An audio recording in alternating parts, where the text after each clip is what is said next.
It could be in another half hour or so. Okay, well, let Because me, the producer wants to get on. He would like to be a part of it too. Okay, We're live now. It's showing up on the screen. We're live on YouTube. okay. You didn't write it down? Okay. Okay, hold on. It's on the back of here? yeah. No, it's not there. Usually it is, okay. No, it's here. Okay. Oh, you ready?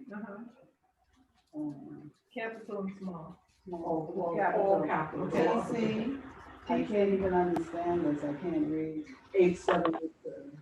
Yeah. Well, I already had that, I just need the password. No, it's the whole thing. Oh, TC. 8717. It's just gonna give you the whole thing. It starts off that way. Just remember because of mine. Okay. What's the rest of it? That's good. Okay. T88. Yeah, No. the same thing. TC 8717. Here, I'll help you with some light. Right, yeah. Okay, TC 8717 T. Hold on. What was that? Hold on. Zero. Hold it. T, C. 8717 T No, oh yeah, 0. T88. 088. And then it, I have T88. That's not true. no, it's not, that's not it. That's not it. Oh, So why don't you just do what she's saying Okay. and not This is Sister Esther. Hello? T. Hello? I'm listening to your conversation. So you Okay. better know. Could you all sit still for like 2 minutes?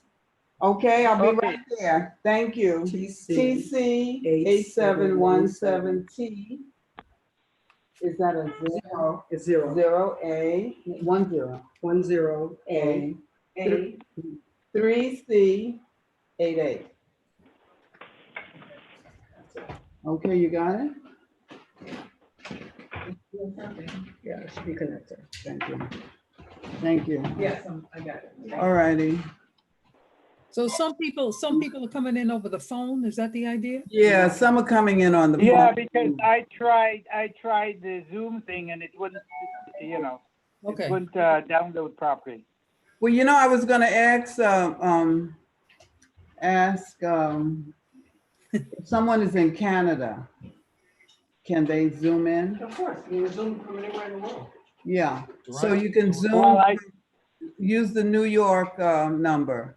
No, That's- you have to, there should be on that Zoom thing, it tells you what the Zoom coordinates are depending upon where you are located. Yeah, but it wouldn't download. I tried it. Really? The installer wouldn't download. So Okay, someone's gonna look it up for you. okay, who is that, Esther? I can send him another link.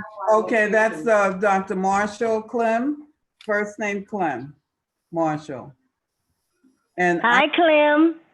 hey, how are you? Okay. Good to hear your voice. US and Canada. so all he has to do is click, Click that link. what link? The link that you sent me is email. I'm gonna send him another link that he just can click. Okay, Actually, Okay. Jim. did you hear that? Yeah, I'm looking for it on my email now. Muted? What happened to Esther? Esther, what happened to you? Who is that? Mia, I saw you and now I don't see you anymore. Well, who is that? Me, Beverly. Oh, okay, they're trying to do some things. Oh, yeah. Yeah. It's getting cosmic.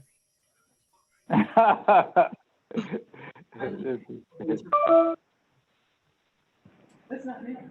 Yes, it is.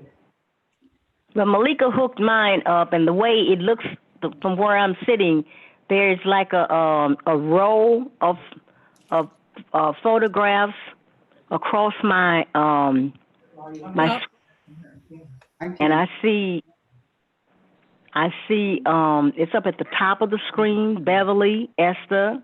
Y'all get ready to get from it. Then there's just a phone number, just blank, and Okay, then I shell, and that's it. okay, well, we can hear you. Okay, well, I don't were see you able to anybody see else. Anybody before? Huh? Okay, I've got the new link. I'm gonna click on it now and see if it works. Okay, great. I don't see Clem. I see it now. No, because I'm now trying to get the link to work. I just got a new Oh. link.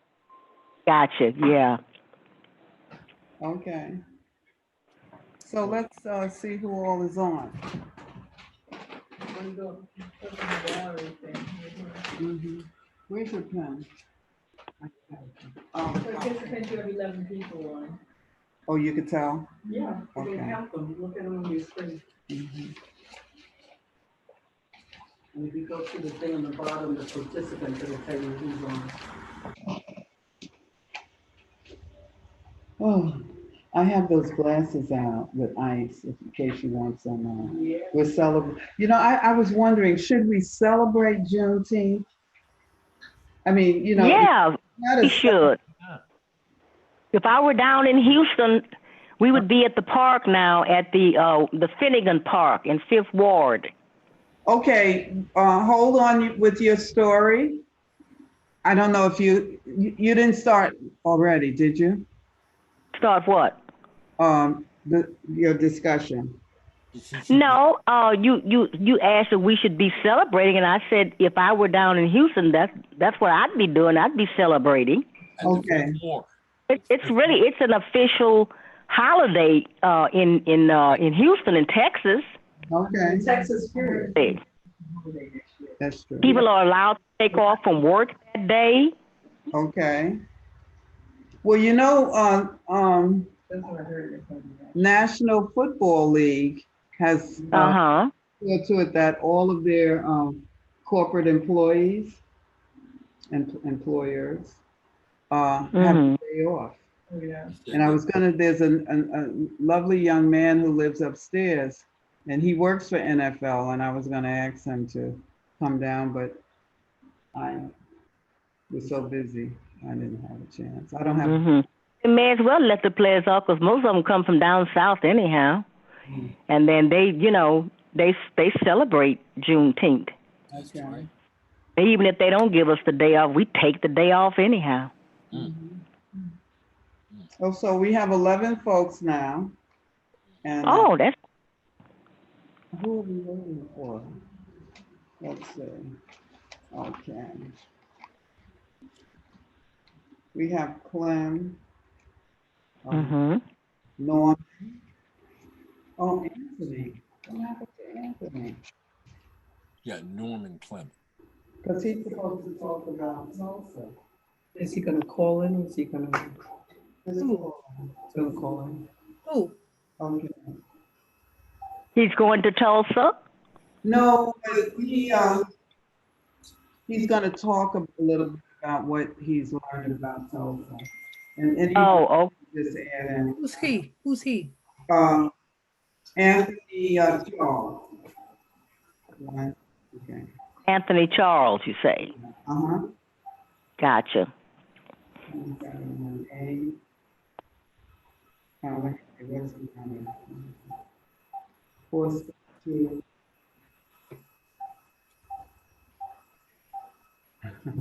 No, he's out watching, you know.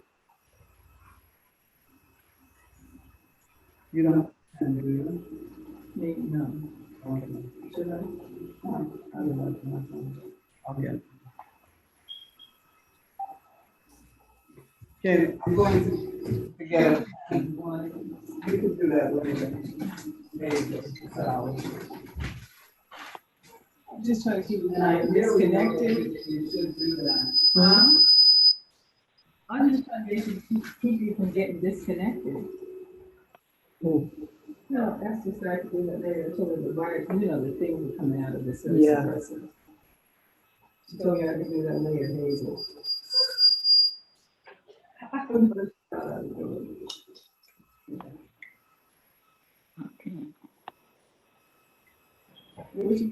That's cute. I've had this. That's what I'm trying to do. You get it. Doesn't look like great, it's nice. No, it's not. I got.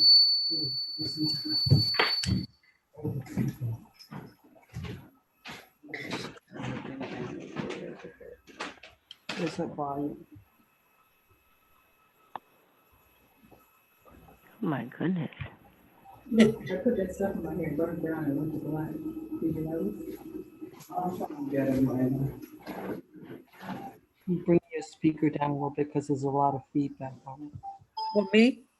No, talking to Esther. Okay, that should be it. You in New York?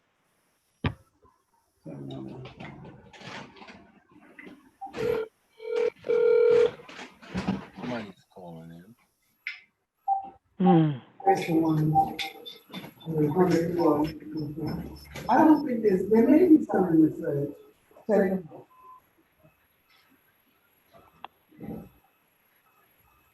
Oh, Aisha.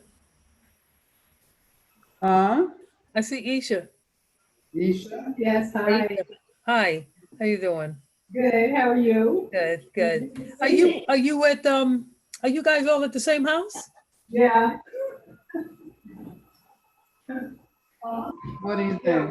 we're not alone together. Because Yvonne would like you to open up a bottle.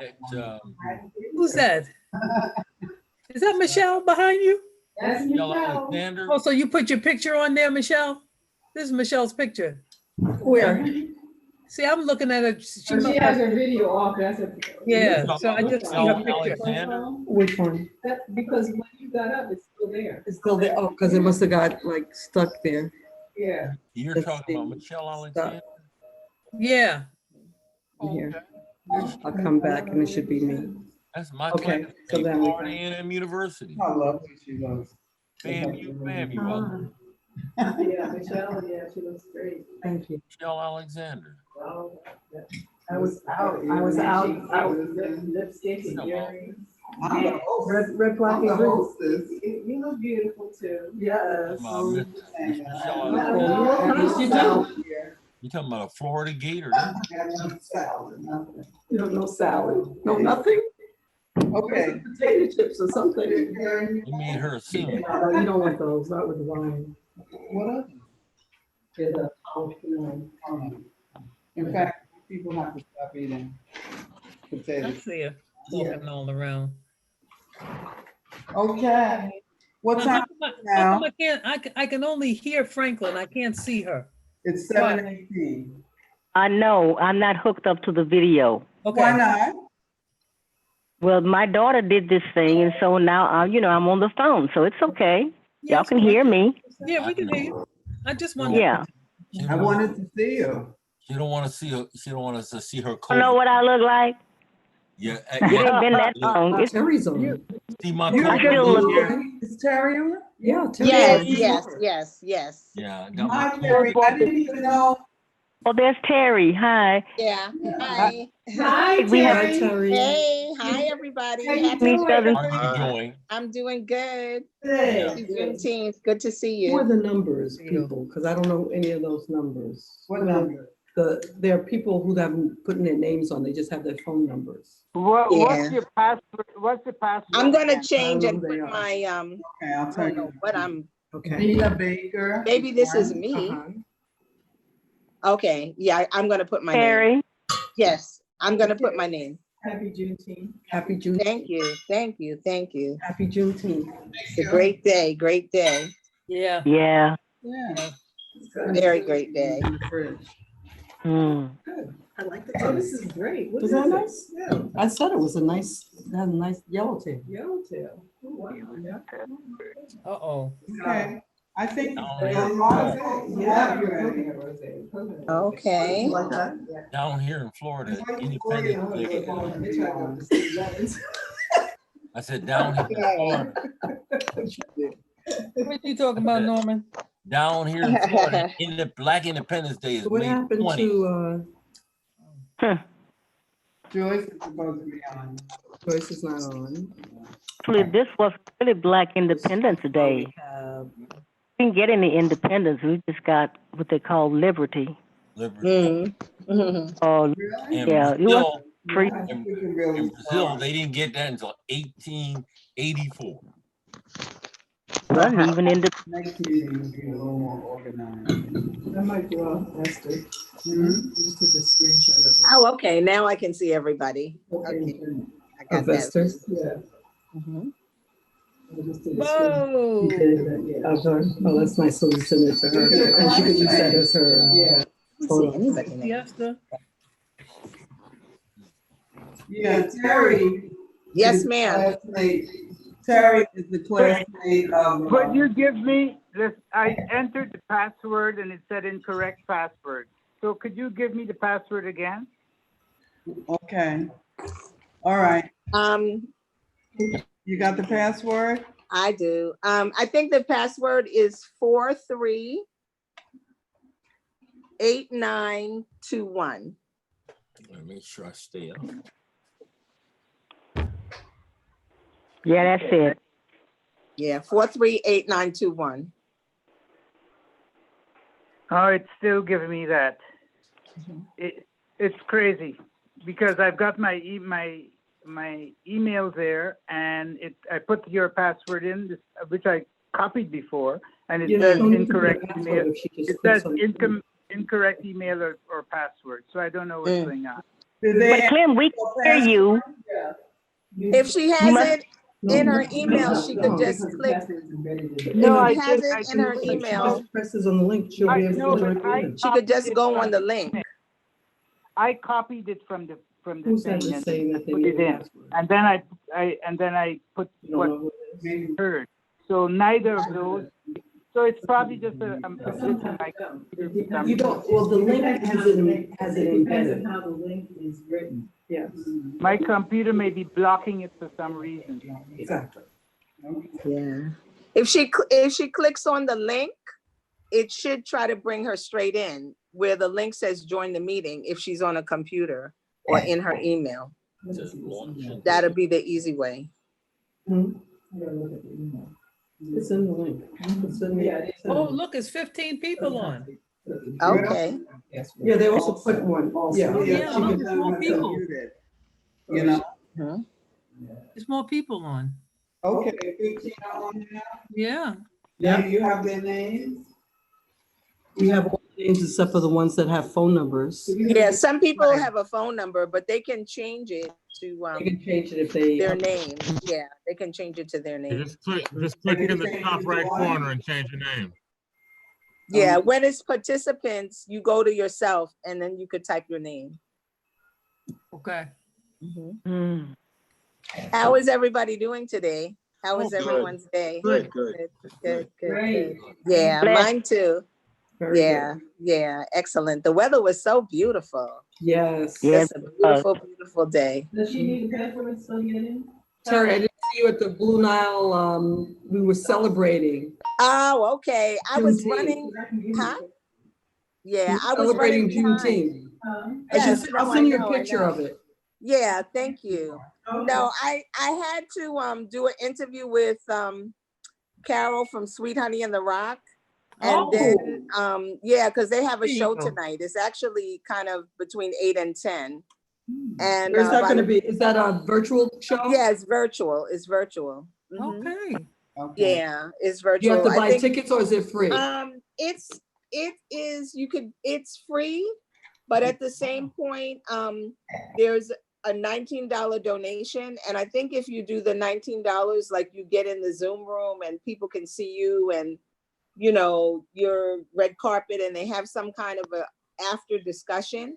Okay. If you don't pay, you just get to see it on Facebook. Those who are not in can see it on YouTube. Yeah, so no, I went to St. Nicholas Park. I just came back from there, but I think all the Blue Nile people were probably going. Only Elder Atia was there. Yeah, I sent you a picture of all of us. Oh, thank you. Okay. I just sent it to you. Check your Okay. phone. Yeah, thank you. I will. I Yeah. will. Thank you. I Yeah, think I had to we're go. almost I was, ready, ladies and gentlemen, yes, ma'am. we're almost ready, and Okay. I think Stu is somewhere. Stu, are you somewhere? Yeah, I'm here. I'm here. Okay. Well, first of all, I want to say greetings to the Himani group. Greetings. And This venture that I'm undertaking, it's the folks in my apartment who are talking to you all. Excuse me? All right. This venture that I'm undertaking should be quite interesting. That is, hosting a virtual meeting can be exciting. Well, the only way I can be successful is when you all support me and help me in this venture, okay? I want to first say thank you so much to Stu Reed, engineer. Yay! Yes. For the wisdom table. And the wisdom table is, you know, a group of enjoyable women who have been around, and he really helps us and supports us in every way.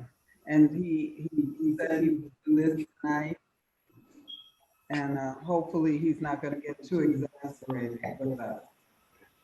Okay. Okay. All right, we're gonna have several people speaking tonight, and all of those who may want to join in. I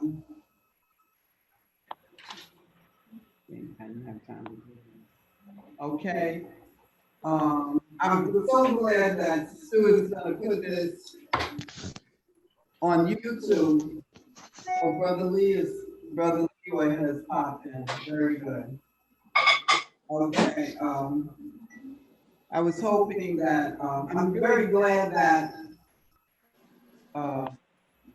Sue is going to put this on YouTube, so those who are unable to be a part of it will be able to see it then. Okay, all right. Okay. Welcome, Brother Leroy. Brother Leroy, welcome.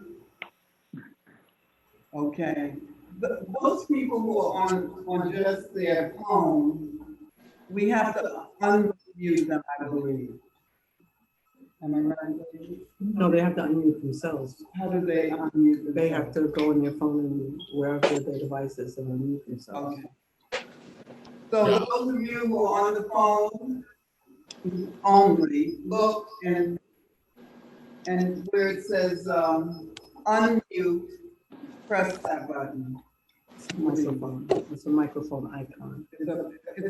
Okay, it's a microphone icon. Thank you. Okay. All righty. Hello. Who's that? Emo? Oh, that's Arno. Arno? Yes. Okay. I was here. Good evening, Arno. It's very nice for you to come in at this time. And we're Good. just beginning to get ready to start. Okay. Well, we have JE online. Okay. And first of all, let us all say happy Juneteenth Day. Yay! Now, what I Juneteenth Day. for everybody to have a glass of Hey, take wine. that there. I'm getting ready to get a glass of tea. Okay, that's good. And thank our ancestors for surviving. Yes, Did any yes. anyone, Clem, do you want to say something about the ancestors before we go into our program? Who were there during that Juneteenth Day? It's a long day. Okay. Well, he might not have heard me. I'm sure he heard you. He heard You you. may Probably need he's to. not- He's not in mute. There he is. I see he's coming on. Yeah, he's coming on now. Okay. He started his video. Right, he just started his video, but it's not pointed to his face. Unmute yourself. He's not muted. Can we hear you? A little louder. Yeah, unmuted. Oh, I'm so pleased so many people are on. Very nice. 34 people. No. 13, I'm sorry, 13. My eyes were deceiving. Cheers. Okay. What happened? Some people got off. Well, yeah. I'm you back have to in. That it unmute. cut me off.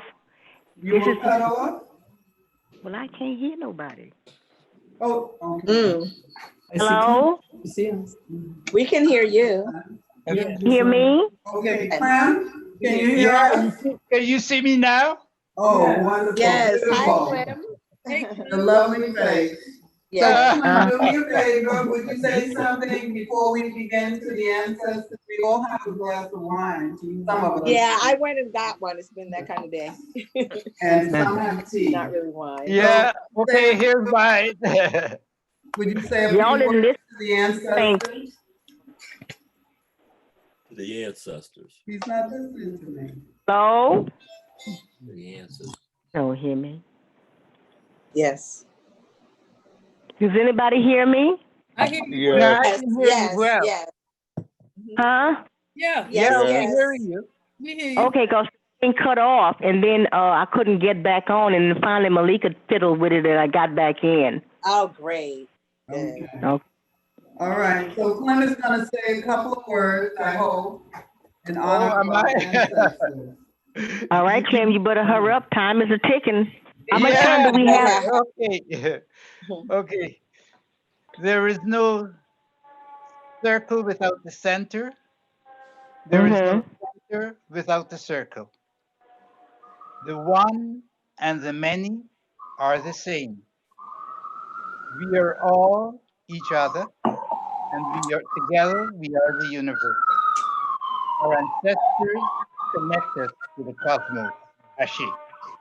Ashe. Ashe. Ashe. So,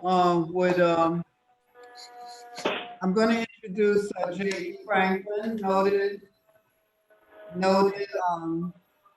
playwright.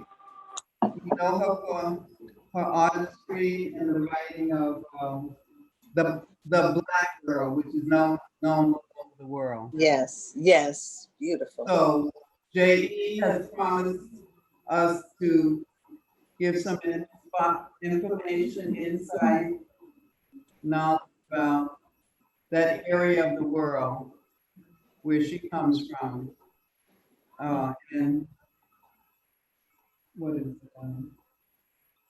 the Juneteenth. Okay, would you begin? Please.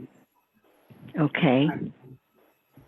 Yeah, I'm from Houston, and that's about 100 miles from Galveston. And I think a more significant date that we don't talk about that often is when Lincoln announced that there was going to be a proclamation. He announced it on September the 22nd in 1882. And that's why we have watch night, because in September when he announced that that the proclamation was going to be issued on January the 1st, the captives were waiting under the tree. Somebody needs to mute themselves. They were waiting for the proclamation to be announced on January the 1st. They didn't know whether he would keep his promise, and that's why they were watching on watch night for it. Oh, okay. And then 2.5 years later, the general order was read by Gordon Granger in Galveston, Texas, to free the captives in Texas, because Texas kept us enslaved for 2.5 more years. And when people learned that we were still in bondage, they sent Gordon Granger to take possession of the whole state. And that's what he did. Took possession of the whole state and then read the general order that was from the government, from the U.S. government. And he read it from the balcony of a place called Ashton Villa. Now, when the 1900 storm came through Galveston, The only structure that was still standing was this villa. Now, it was originally a home for a white family, and then the Confederacy took over it and used it as their headquarters. But after the big surrender, then the Union Army took over and used it as their headquarters. So he stood on the balcony of this place called Ashton Villa, which was really just a 3-story house, and he read the General Order Number 3, and it was addressed to the people of Texas, and said that you are informed that in accordance with the proclamation, he was referring to the Emancipation Proclamation, that in accordance with that proclamation from the executive of the United States, all slaves are free. And the thing that I thought that we should, okay, I heard a bell beep. Go on. Hello? You can go Yeah, on. you're still with us. Okay, all right. He said that this proclamation involved absolute equality of rights, and we never had any absolute equality of rights. But this was the language in the order, and he also warned the Confederates that all of their goods would be shipped to New Orleans or New York, that they could no longer keep possession of their goods. And everyone who was in rebellion would be arrested, and if they surrendered, they wouldn't be arrested. But if they didn't surrender, they would be arrested. But the proclamation of January the 1st, 1863 is the original Emancipation Proclamation. But the General Order that was read by Gordon Granger in June the 19th, 1865 is the one that is specifically for Texas, because we never got the proclamation. We only got the General Order. And by that time, Abraham Lincoln was dead. The order was read on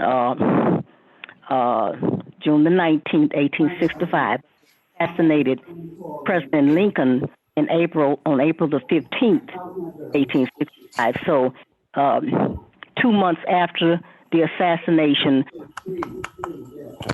that if we don't hurry up and free the captives in Texas, that they would never be freed because the president is dead. That's basically the history of Ashton Villa. Ashton Villa is now, of course, it's a national monument, and it's listed in the Register of Historic Places. But it was the only structure that survived the 1900 storm. Now, my father got caught in that storm, and he and his brother had run away from the plantation, just on a personal note, and they got separated. My uncle got drowned, and my father survived, of course, and then he took his brother's Franklin. Just to honor him, to honor his memory, he took his brother's first name as his last name. That's how I got the name of Franklin. Oh, wow. So J.E., you have no owner's name as your last name. I hasn't. Now. Yeah. You have no previous planter or slave owner's name as your last name. No, my father was named after his, he got his mother's last name of Figueres. But what I'm saying is that so many, enslaved people had the names of their owners as their last name. And because your father took his brother's first name, that means that you didn't have that. No, we never had, well, if we did, I didn't get it. Yeah. My father might have had it, but he changed his name. He had to run from the plantation. He had to run from the plantation when he was 10 years old. So he was ready to change his last name anyway. Yes. Mm, Very interesting history. This is Vina. Very, very. Very interesting. yeah. Thank you. Thank Okay. you so much. Thank you. Are there any questions? Thank you very much, lady. Yes, I just thank you for that. Yeah. You're I welcome. understand that, brother. I had a question for the doctor, Esther. I heard a black historian on BAI today, who is the head of an organization that promotes the whole Juneteenth celebration. And he said that the soldiers that accompanied the white general when they went to Galveston was that it was all black regiment, one from Illinois and one from New York. And I was just wondering if you could fill us in on that. Well, this is what we had heard also, and that the the captives who were on the plantation had never seen a black soldier, let alone an all-black regiment. Because remember, they didn't get to Texas. That's one of the reasons we didn't hear the proclamation read. They didn't get to Texas. And they only reached Texas after the Gordon Granger was sent into Texas, and he was sent there because it was revealed that we were still being held captive. Yeah, I read today that one of the reasons why Texas did not free the slaves at the time of the proclamation is that they wanted to have time to have a new planting, and it took them until that time in order to get that done. And the slaves considered themselves part of the Confederacy, and of course they never told them that they lost. That's what I read today. Well, there was several conflicts going on down there at the time, and then one of them was this whole thing about about nullification. They were toying with the idea of just trying to nullify everything that the federal government was trying to put in place, and it wasn't working. Right. But communication wasn't really that good at that time anyhow. But the plantation owners knew that we should have been freed long before. No, I understand that. Yeah. But I said that they decided that they wanted to continue using enslaved people in order to get another crop out of them, so to speak. That's what I was told. That's why I read it. Oh yeah, well of course they want to hold on to us as long as possible. Sure, absolutely. And the other thing that I read is that Mississippi did not officially remove slavery from their laws until 2013. 2013 or 12. Wow. that sounds like Mississippi. Yes. That sounds like Mississippi. Yeah. Have they removed them? 2013. Okay. 2013, they were the last state to actually officially remove it. Okay. That it was illegal. Yeah. It's my understanding Brother Arno did a paper on Juneteenth. Would you like to come in on this point? Brother Arno's on? Oh, Arno's on? Yes, I'm on, but I don't have to. How art thou? Thou art fine. Let's hear from you. I want to hear this.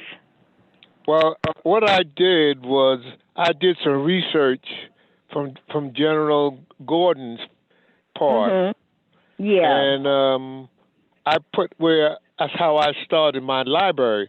Is by when I was working on Rikers, a box of books came through to be burnt. And I opened, the box broke and some of the books fell on the floor. And one of my men told me he wanted that book, Man, Child, in the Promised Land. Yeah. And I took the rest of them and I built my library and I call it Juneteenth Library. Oh, okay. See? So that's why I'm still building today. And the reason why I'm still building is because we got to find out who we are. We have to start looking in the mirror and say, I am somebody. Right. I am educated, not incarcerated. And that's the only way we're going to get through where we are. And number two, we got to talk to the young brothers and sisters to tell them, you are somebody. You can be the next president of the United States. You can be a doctor. You can be the lawyer. And you can be the home attendant. Anything you want to be, you can be. But you got to get up off your knees. Right, right. So that's the story of my life. Okay, Arno. And one of the things we need to do is understand how slavery affected diaspora around the world. A little louder. One of the things I did was I went to this festival in Brazil. It's called the Festival de Boa Morte. It's known as the Festival of the Good Death, and it's put on by Black women. And I have pictures of this too. And we went down there, and it was in Guettiere, Brazil, and a massive celebration of the good death of slavery. And they even have their own anthem down there. It's real beautiful and stuff. All these people from you see there, these Black women dressed in their garb, lead the parade of the good death of slavery. And as I said, it's quite a celebration. You can pull it up, Festival de Boa Morte. And it's quite a, like I said, it's quite an event. I took pictures and videos. You can go on my blog, on my Facebook, and I have some pictures of that celebration. Of that celebration. Well, one thing I did, okay, there's another interesting thing that's happening down there, and this is 2007. It's called Redeema Mortem, and what it means is that it's stop the murder of Black women. And that's something we need to know about, because the Brazilian government has been in this rage of systemic attack on particularly Black women. And Redeema Morte, it is there, but there was a protest there, and I took a lot of pictures of that particular protest. But that's something that I think everybody should go down and see, the Festival de Boa Morte. And well, Brazil doesn't respect Black women anyway, just like America. America doesn't respect Black women. Well, that's universal. Yes, but it's something that if you in the state of Bahia, Black women have like I said, they put this on for the past 100 or so years, and they refuse to be defiled. Yes. They refuse to be defiled, and so you learn a lot there. So I think that's something that's we need to familiarize ourselves with. That this was a massive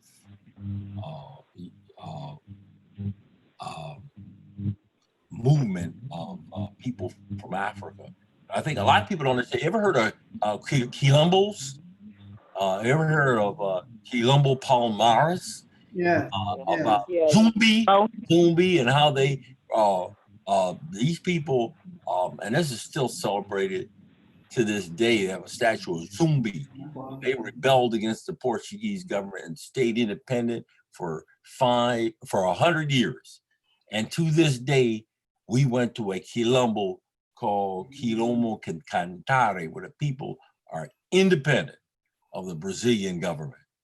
And it's very, very interesting. These Quilombos, and they don't talk about this here in this country, but these people fought and they resisted, and they didn't just lay down and go away. There's this is Terry Wisdom, but there's a film. Terry. Hey, there's a film called Quilombo that I saw many years ago at Jesse Maples 20 West. Right. I saw that film Quilombo. It was many years ago, so it'd probably be very interesting to see it again. Well, quilombos also existed in Ecuador and Peru and stuff. This is where people, when they were in Brazil or in these countries, they just simply up and split and created their own African environment there. And as I said, today, these quilombos still exist. I had the pleasure of going to one called Katange and stuff. And I got a lot of video and a lot of pictures there of the Katange Quilombo and stuff. They grow their own oysters and all. They're very, very independent folks and stuff. So they formed these Quilombos because when slavery quote unquote ended in Brazil, they just bam left everybody on their own to fend for themselves. And these people formed their own villages. Okay, can you hear me now? Yes, I can, yeah. We're just listening to Terry Wisdom and Dr. Norman Clement, who will be one of our speakers, hopefully in the future. In addition, he also focused on the wisdom table. And there's so much that we have to learn about being Black, as we are Black women, about oral health. And that's something that I've learned so much from Dr. Clement. And it's really a small world because my assistant here, Dr. Alexander and Norman were in school together. You know, it's a small world. Florida A&M and Florida State. Yeah. Oh, yeah. They genius enter their halls and they come out geniuses. So that's my dear sister, Michelle Alexander. Yeah. I remember from years ago. Hang out with the Capitals. She's a cap. She likes the cap. Okay. Where are we now? I was hoping that we talked about salsa, and I don't know who else we were gonna, I had this drink of wine at the celebration and I lost my notes. So,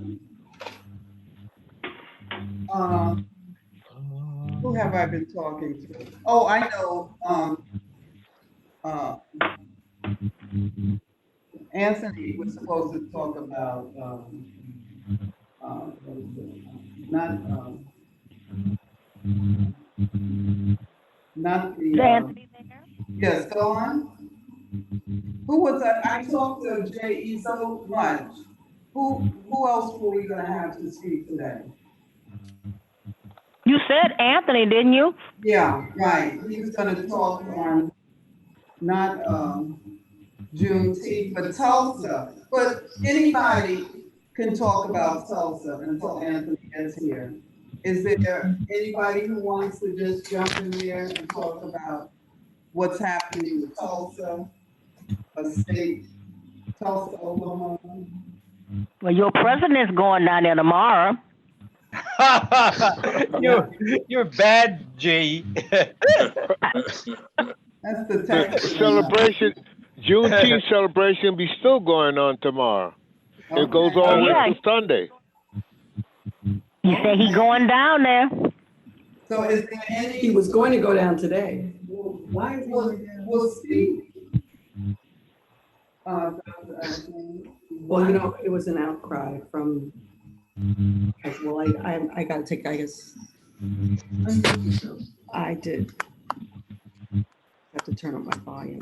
Yeah. So my understanding is that it was because of the outcry from many, many activists and people all over the country that changed the date of going down there because they were seeing that he was literally stepping on the, I guess, the souls of the people in Tulsa who died on today, which was the same day as Juneteenth.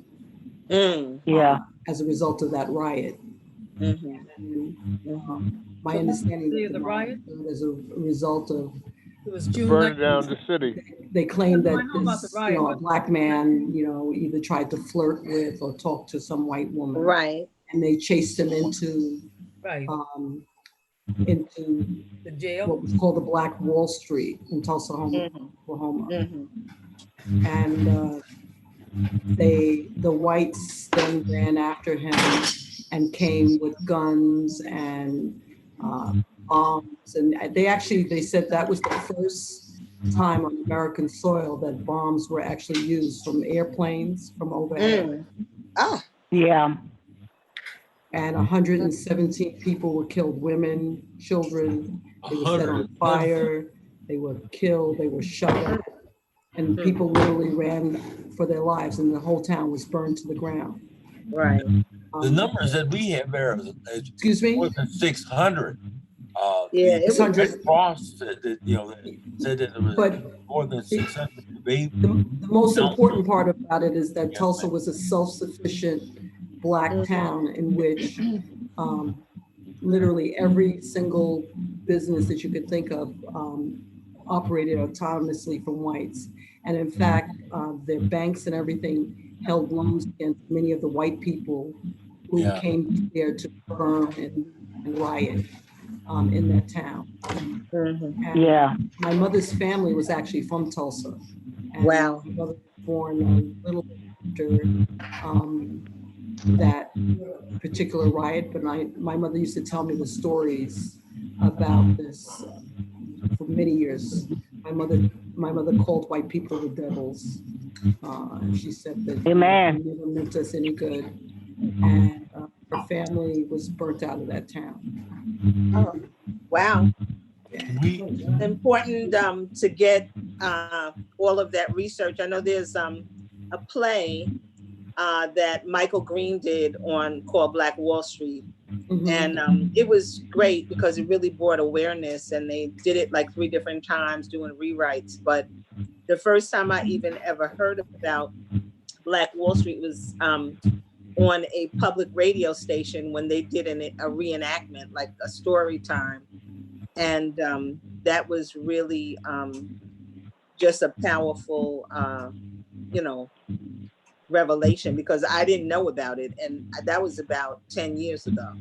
So there's a lot of things, that we don't know, but it's now to the forefront in terms of Black Wall Street and what it stood for and all the great things. But the play is good because it really gives you a lot of levels, and that part of the country also had a lot of Native Americans there as well. And they and the Blacks were communing and working collectively, and I think there was oil there or something. Right. The town had oil in it. Yeah. My mother's family was a combination of Black and Native American, indigenous people. I think all of them. Yeah. And so, and the other part of that is that the people the lives that were lost, there was like a mass burial of the people. So there's no way of identifying who was gone.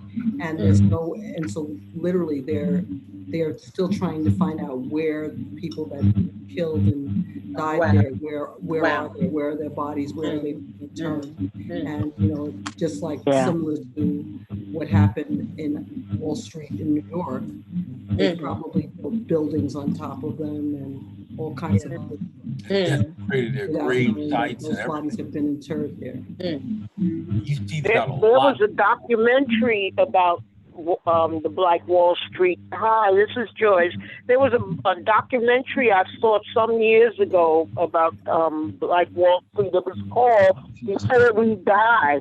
And it took on the entire story. That's how I met Dr. Hooker. She had showed up at the library, an upstate library that day, I don't know, 10 years ago now. And this documentary tells the story, and one little boy was talking about fire coming from out of the sky.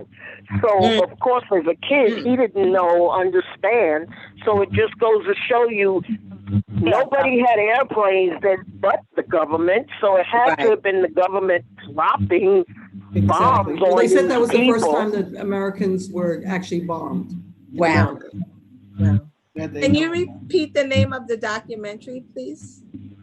Before we die, it was called before we die or they die. That was the actual name of it. Okay. But you know, Dr. Ogletree from Texas was going to take those last survivors to the Supreme Court, and Obama asked him not to do it during his reign. And of course, we know he had 2 terms in. So Dr. Ogletree now has Alzheimer's, Right. and I haven't heard any more about this case going to the Supreme Court. I need to get my piece of the rock. Okay. Yeah. All this. Yeah. When you see this, Well, you know, Tulsa was one, from my research, yeah, one this of is many Right.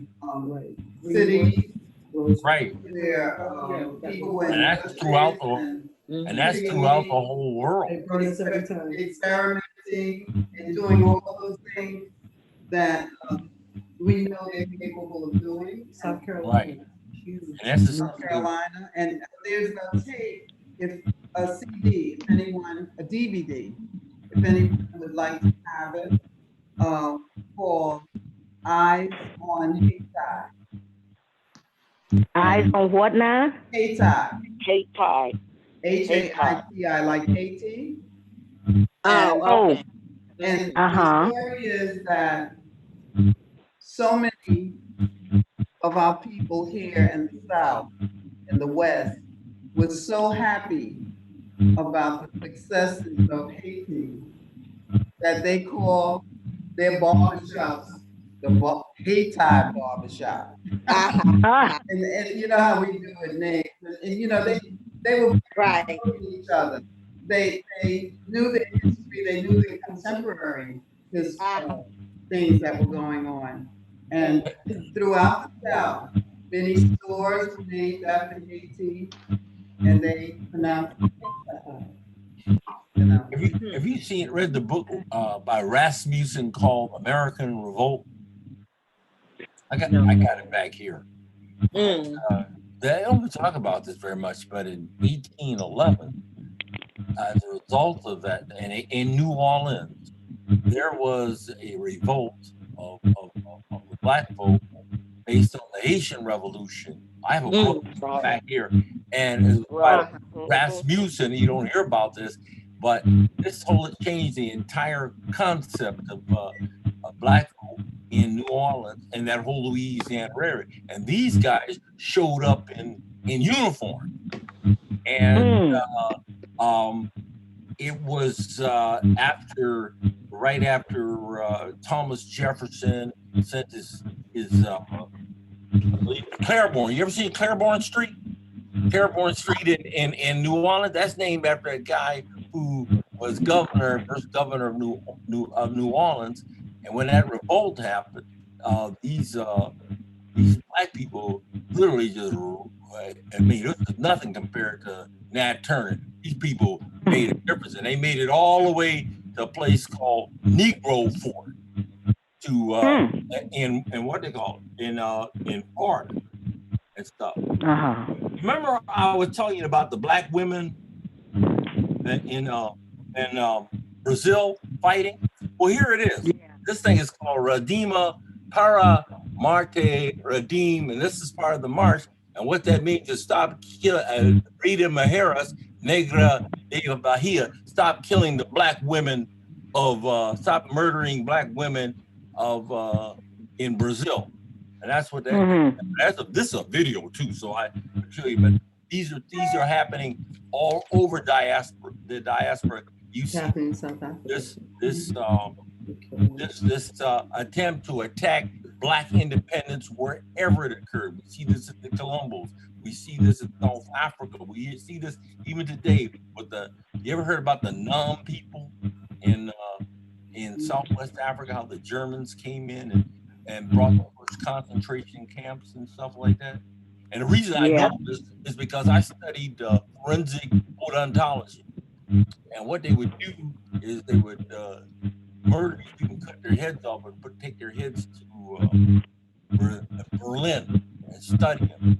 And so just recently, it's just like the past 2015, that in New York, Southwest Africa asked for reparation for what the Germans did in South Africa in 2015, and of course the U.S. courts turned them down. At the same time, they allowed Jewish people who were beat up by Germans to get reparation. Pull this stuff up. It's called the Nam and the Herrera people, and the Herrera. Yeah, I heard of them. Yeah. So we this thing goes, and again, this goes back to black. Any place where black folks had independence and stuff. South Africa, that there was an attempt to try to destabilize and put us back into servitude, and the people resisted. Okay, could we hold off a minute? Some of the folks were on, some of the people on their phones, they might be muted. So let's see if other people might want to say something at this time about what's already been said. We have Vina. Vina is the world traveler. Vina? Hello? Okay. I don't hear anybody yet. Okay. We have brother Noro. What happened to them? I'm still here. This is Nora. I'm still here. Okay. Matter of fact, if you go to your screen and go to the upper right-hand corner and you hit those three dots, you can expand your screen to show more people. Okay. To the right, the three dots. Upper right, yeah, next to mute, not the mute, but the three dots. Click right, click on it, and it says, you see it? No, not yet. You see it? Okay, do you see yours? You can have a speaker view or you can have a participant view. Okay. It depends on which view you Thank you have. for that. Okay.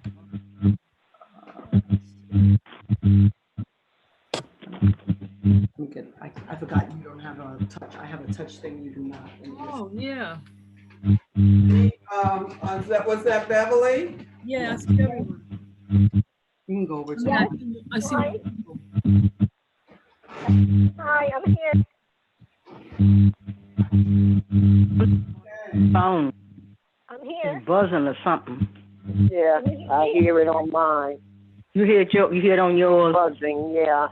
Yeah, like beep, beep, beep. It depends on, it's somebody who might have something on their, running on their computer. Really? Okay. Well, I'm on my phone.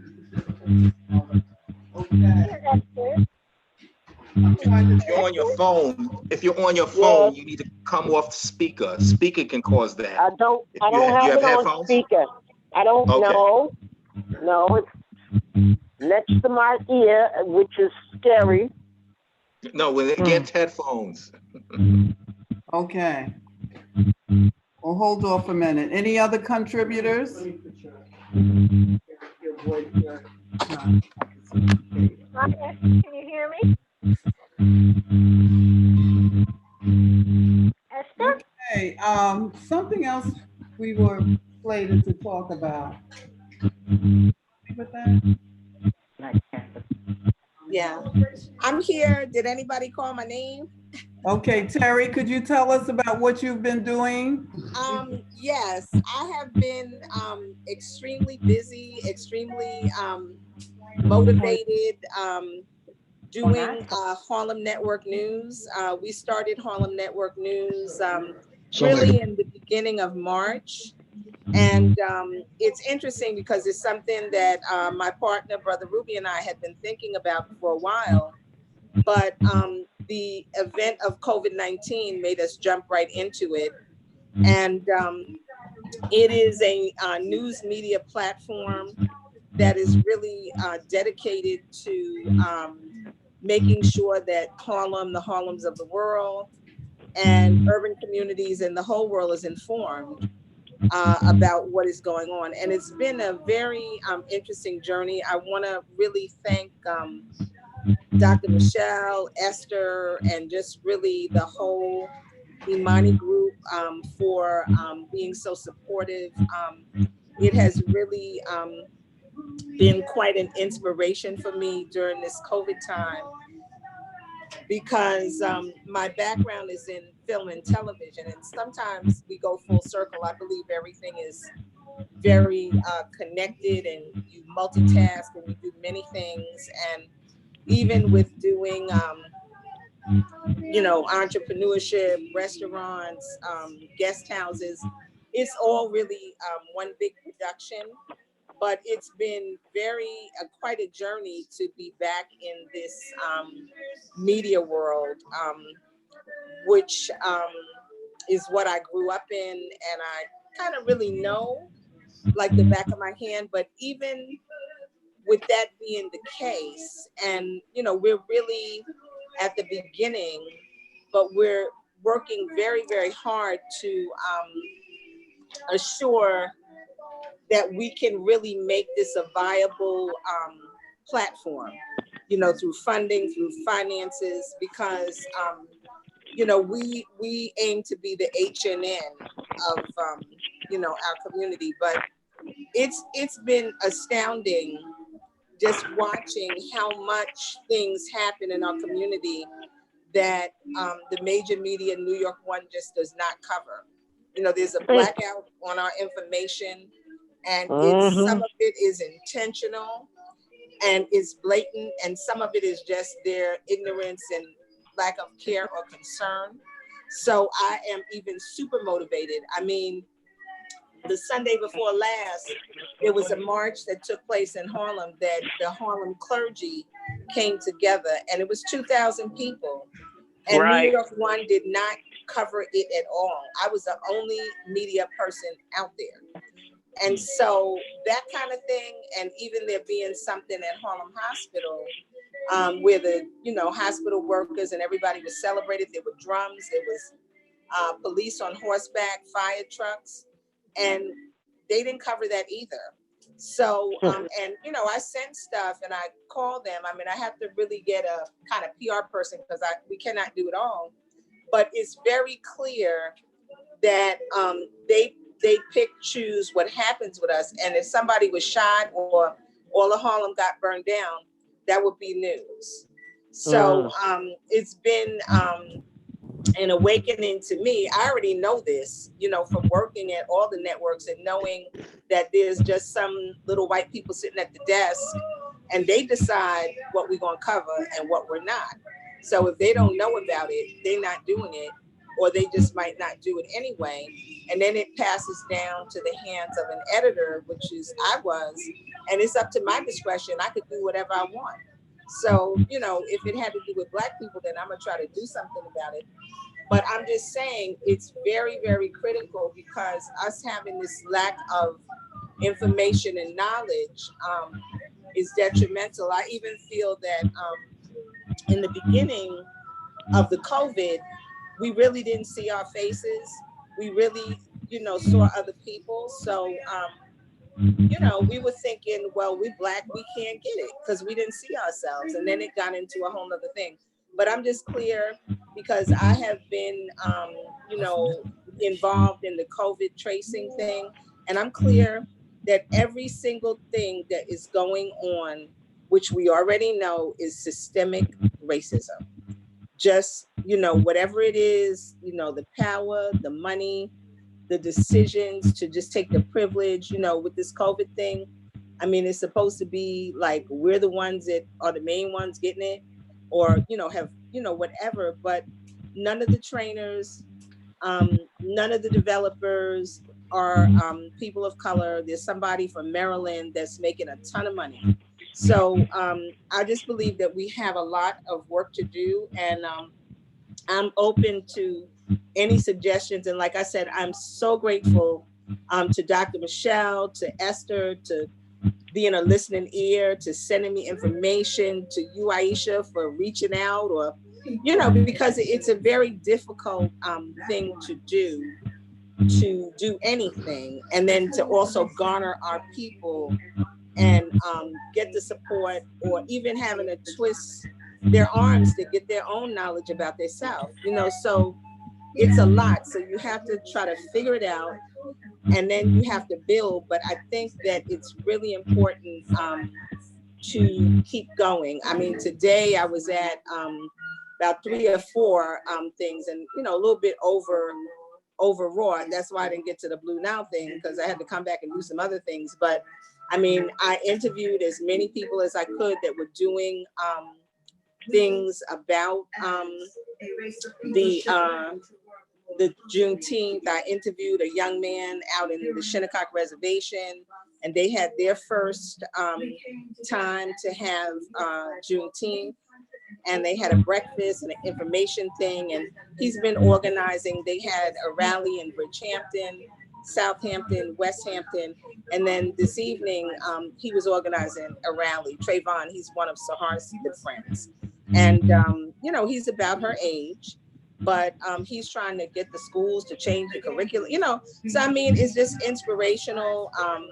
I also interviewed a young woman, Shoshana, and she's in her 30s, and she organized something up at Fort Tryon Park, because you know that there was someone that was hung up there, 27 years old. Yes. And so at that park, they had a healing last week.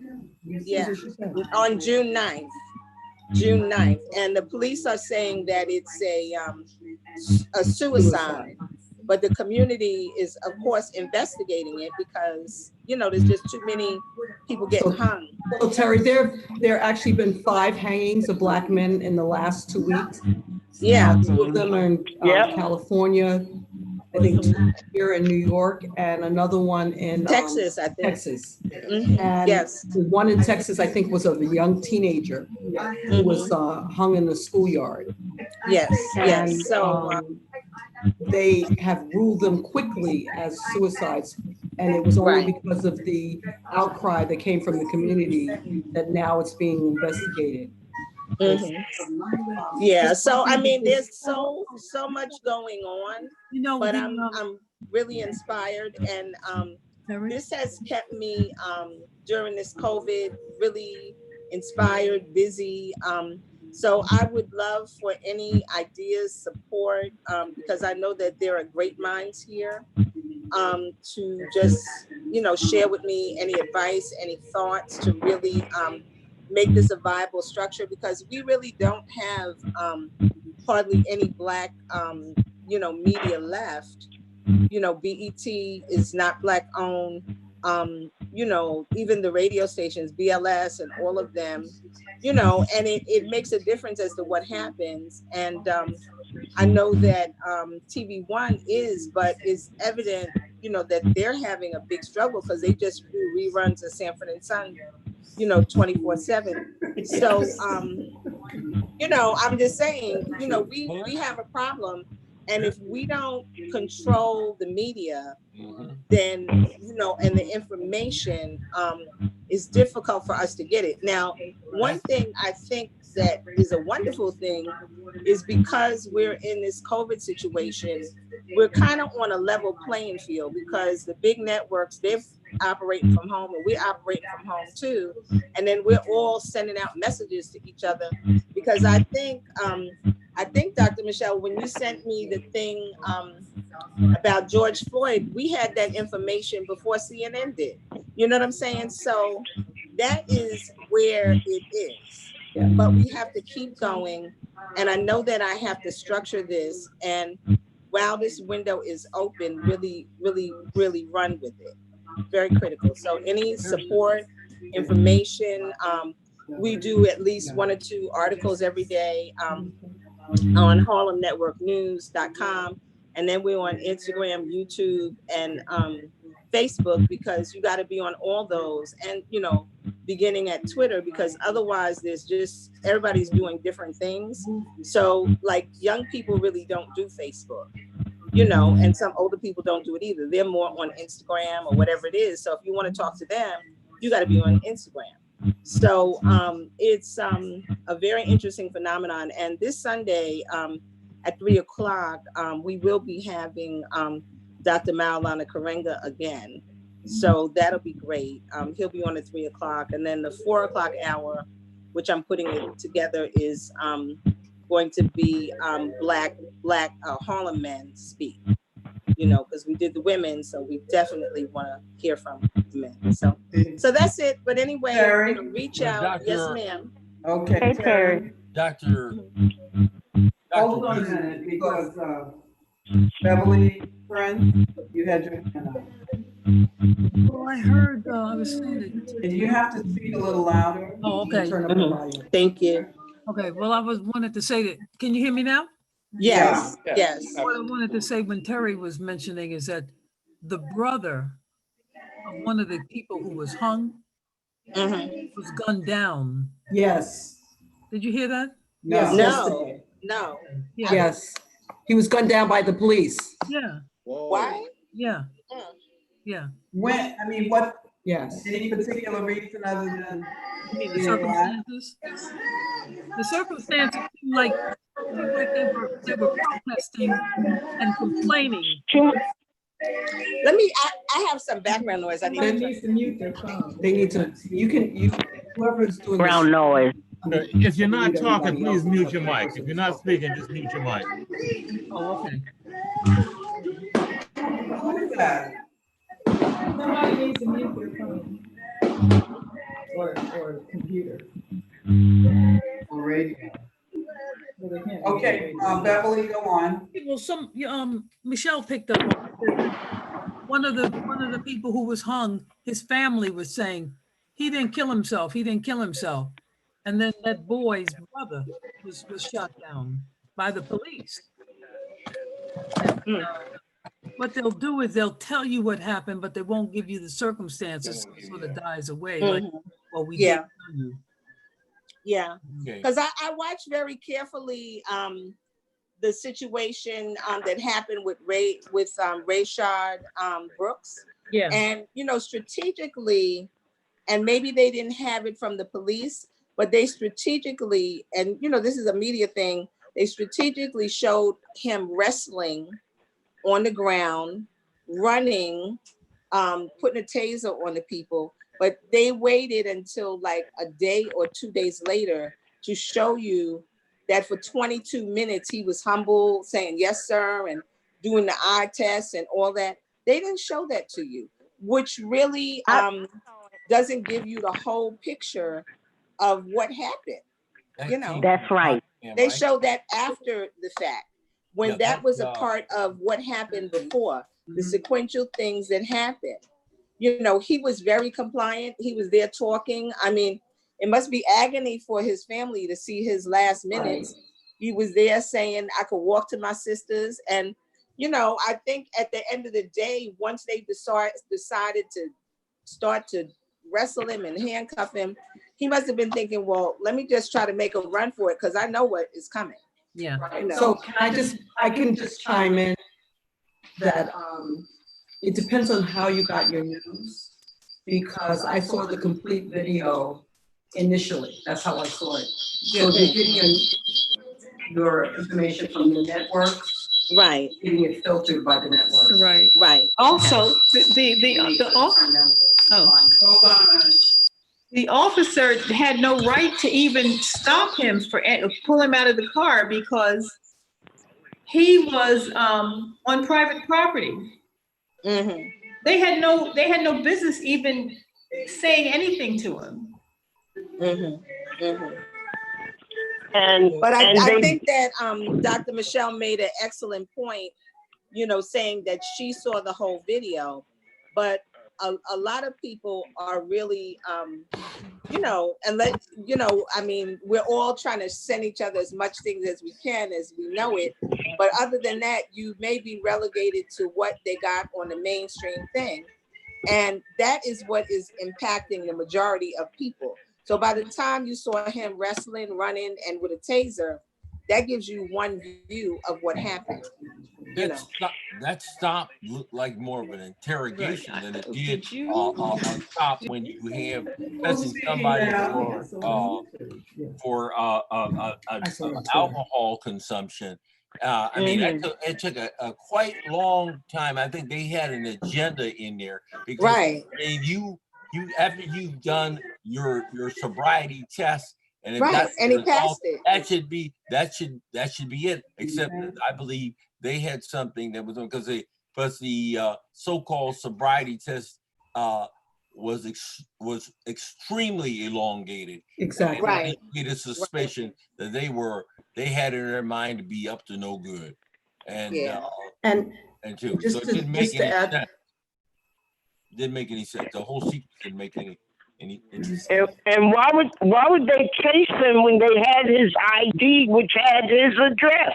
Because he didn't value him as a human being. Yes, well, we know that, but I'm saying you just had to go to his house and wait on him if he was going to run. Again, they don't think of us as being alive. they had already asked him. His sister lived 2 blocks away. They knew where he was going and No, everything. they're trying to make this an issue of obedience. Yes. That's what they made. This is not an issue of a crime. This is an issue of, I told you, nigga. Right. Exactly. You didn't listen. Exactly. And that's what when you didn't listen, so you deserve to all die. the blogs that I'm seeing, the thing. So the officer was fired today. You know, white people keep saying, "Well, I always listen when the cops stop me." Yeah. As if but they don't interrogate you for 20-something minutes. Right. Yeah. Right. And then Right. And after you pass the test, I mean, your eyes are going to, unless you have a condition called nystagmus, your eyes are going to be fixed on it. You know, if you just did like this and that, and you had nystagmus, your eyes would still move. But they're not knowledgeable of that. So therefore, there was something hidden, built inside of their piece of their mindset. They were trying to find a reason, then try to elevate it to something else, and then something else, and then aggravate this guy. All they had to do is just, like you said, say, hey, guess what? You sit your behind in that car. I'm gonna call your wife. I'm gonna call your sister. I'm gonna call your family. You know, and I don't feel like being bothered with you today. Right, that's protect and serve. Right. Protect and serve. That's what we're talking about. Going to find your family member. There was an agenda there. He wasn't driving at the time, so he had no right to. And he was on private property. Right. They should not have said anything to him. Right. At which Okay, can I chime in here? Yeah. Chime in. Well, first, Wendy's really needs to, they played a major role in this too. Yeah. Because the supervisor from Wendy's, all they had to do is come out, knock on his window and say, please get up. Right. All they had to do. And they know that. So I believe the reason why they burned down Wendy's is because they called the police. Right. Yeah. Now, you know, if you call the police on any black person, something fatal may happen to that individual or those individuals. So they play a role in that. Yeah. That's just like with George Floyd, that store, the owners of that store need to be civilly sued. Yeah. Because if they hadn't called the cops also, nothing would have happened. Act like they the FBI. And first of all, you're going out to accost a person. He was in his car and they went out to him to try to get that bill. Yeah. $20. Yeah. And you don't even know really if it was counterfeit. You don't even know if it was counterfeit because what happens, and this is the part that people don't realize, what happens at most, George Floyd worked at that location, this restaurant, this lady, she used to would have parties. He would work Monday through Friday. Now, interesting, Derek Chauvin would work there Saturday and Sunday, and sometimes on Tuesdays. George Floyd also would have a weekend stint. Now, they knew each other. They knew each other.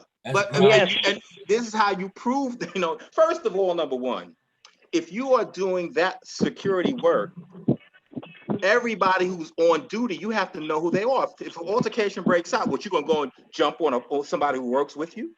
You have to know who you're, and so like I said, certain days they would work together. Now, the lady who owned the establishment She trusted George Floyd so much that on payday, she would give him the pay envelopes to hand out to all the employees. hand out. Right. One day, he handed an envelope to Derek Chavez, and Derek Chavez thought that he was underpaid. So now he's thinking that George Floyd did something to him. Yeah, that's grounds for that. Also sets him up for first degree premeditated murder. Absolutely. That's what it should. Now, Absolutely. And he had some hidden agenda. I mean, the look on his face was exactly knowing that he knows that person. Right. No, he knows this person. He's trying to kill him, which he did. He's trying. And he how would you? him. And then look at the actions of the so-called ambulance drivers. These are police ambulance drivers who are carrying guns. Right. This man was lynched because if you look at the forensics in this case, you see that under the car there's a stream of water, which meant that he lost control of his fluids, his bodily fluids, and bodily fluids. And the way they handled him and putting him onto the stretcher, this is a premeditated lynching. Right. That's what, and it was first degree murder because he knew this guy and he had some sort of a grievance with him, and he felt that he could settle at that time. And let me add some more to this. Yes, Derek Chavez, the reason why he was working Saturdays and Sundays, because he had a cupcake shift. First of all, he wasn't a superior officer. He was a regular officer, and that shows how bad he was doing because he was working there about 14 years, something, whatever. Mm-hmm. But the bottom line is, when you get that type of detail, how do you get it when you are a low-ranking officer? Because that's what they call a cupcake detail. And given his record, his thank you. How did he get that schedule? But wait, it gets heavier because I really believe within that department, they must have a skinhead group or some type of militarized group within that department. And so now, 'cause the other thing, if you notice, he didn't bail out. He didn't bail himself out. The judge set a bail for him for $1.25 million, $1.25 million. Now, so who you set a bail? Listen. Yes. Go ahead. When you set a bail, all you have to do is come up with 10%. He had to come up with 125,000, and then you could bail out. Now, him and his wife, they have a summer home in Florida. They could put that up as collateral. They could easily bail out. Now, he's decided not to bail out. Two things are missed here. First of all, he knows, and his wife said now she wants to divorce him. That's a ruse, because if they divorce, she can give him all of the assets. I mean, he gives her all of the assets, and then he thinks that he's a cop, and he gets off, and they remarry. No laws are broken, and the fact is they didn't lose anything. That's number one. Number two is that if they do an internal investigation, they may find out the information because the lady who owns that establishment, the prosecution is going to have as a star witness. She had said that because they asked her because she didn't like Derek Chavez because he used to get into altercations with the patrons, specifically black. Right. And she said she wanted to fire him. And you know why she didn't fire him? Because she got pushed back from the Minneapolis. The police. What happened? She got pushed back from whom? Minneapolis Police Department. Yeah, it's frozen. Hold tight. I had heard that. Can you imagine? Did you hear that? So can you imagine if they did a thorough investigation? Because who are the people in the department giving her flack? That's her own private establishment. So how the nerve of you giving me feedback? I mean, some pushback about terminating an employee. Yeah. Well, go ahead. A lot that's going to come out. So, and another reason, and he might not want to come out because if what I'm saying is proven 100%, those fellas are going to want to kill him. So there is no trial because it won't come out if there's no trial. So see, he's messed up. He's getting it from both ends now, which is great.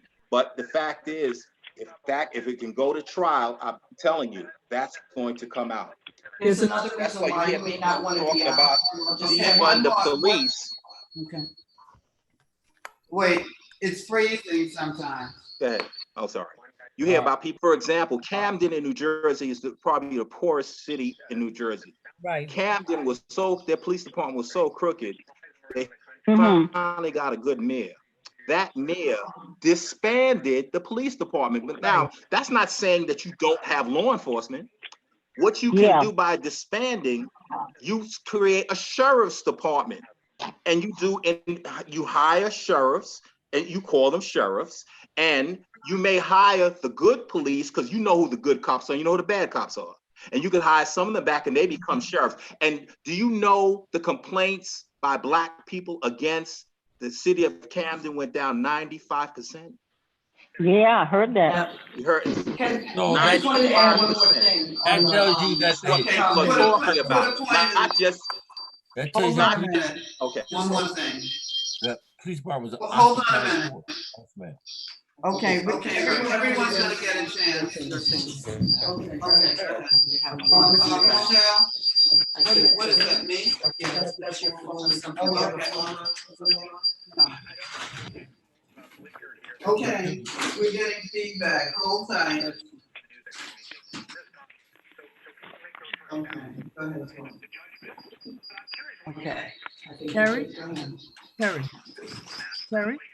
Terry? So go on. I'm Terry? gonna have to get back to my thing. All right. So there's one more thing. Oh, you're still too loud. Somebody's gonna jump in there. So let whoever else jump in because you're. Yes, I'm right here. I'm here. I was just muted. I don't know why. Sorry, you gotta do something with your. Terry, I wanted to point something out to you. Hello? Okay, good. Hello? Yes, Terry. Oh. Can you guys hear me? Yes. Yeah. Okay. I want to say something to you, Terry. No. Can you read yours? Yeah, I hear you. Because I think that's Terry. part of the problem too. Mr. Can you hear me now? Yes, ma'am. Okay, so there was one more thing. There was a group of Black protesters that rolled in on Chauvin's home. And they had guns. They had, they actually were able to write on his garage, "Kill the pig." Red blood and red paint or blood to look like blood. Was that the end? Was that the while his wife and his, Hold on. and this was while his wife and he were home that this happened. That was the day just before she announced that she was going to divorce him. So they were, and this particular group was demonstrating to him and his wife that they could get to him at any time. And so there is some belief that, you know, the reason why he's in jail is that he feels that he's safest in jail because he's being, you know, in solitary confinement among his brothers in jail. Okay. So just to add that as another possibility is why he doesn't want to leave. And you know, the wife left, and when she divorced him, she left the home and everything. Michelle? Yes. Michelle? Yes. Beverly, this is Beverly. Was it the group that you sent me the video? Yes, that same group. Those kids, those young people? They call them the In Fact. Yeah. Not fucking around coalition. Yeah. Yeah, that's right. Yeah, they were in Brunswick, right? Yes. Georgia. Yeah, they went to Georgia. They went to Aubrey's neighborhood, the neighborhood where Aubrey was at. They also went there. Yeah. And they said they did not go to Minneapolis because it was being handled there. Good. Same night that they said it was being handled, that the police station was burnt down and all the police ran. Gotcha. Good. Good. But I must tell everybody they're picking our people off one by one. I have relatives in Tallahassee, Florida, and 2 Blacks have been killed down there. One was a Black trans woman, and another was a young Black girl, a young Black man, a man. But then the other day, I heard that they found the body of a young activist female, Black female.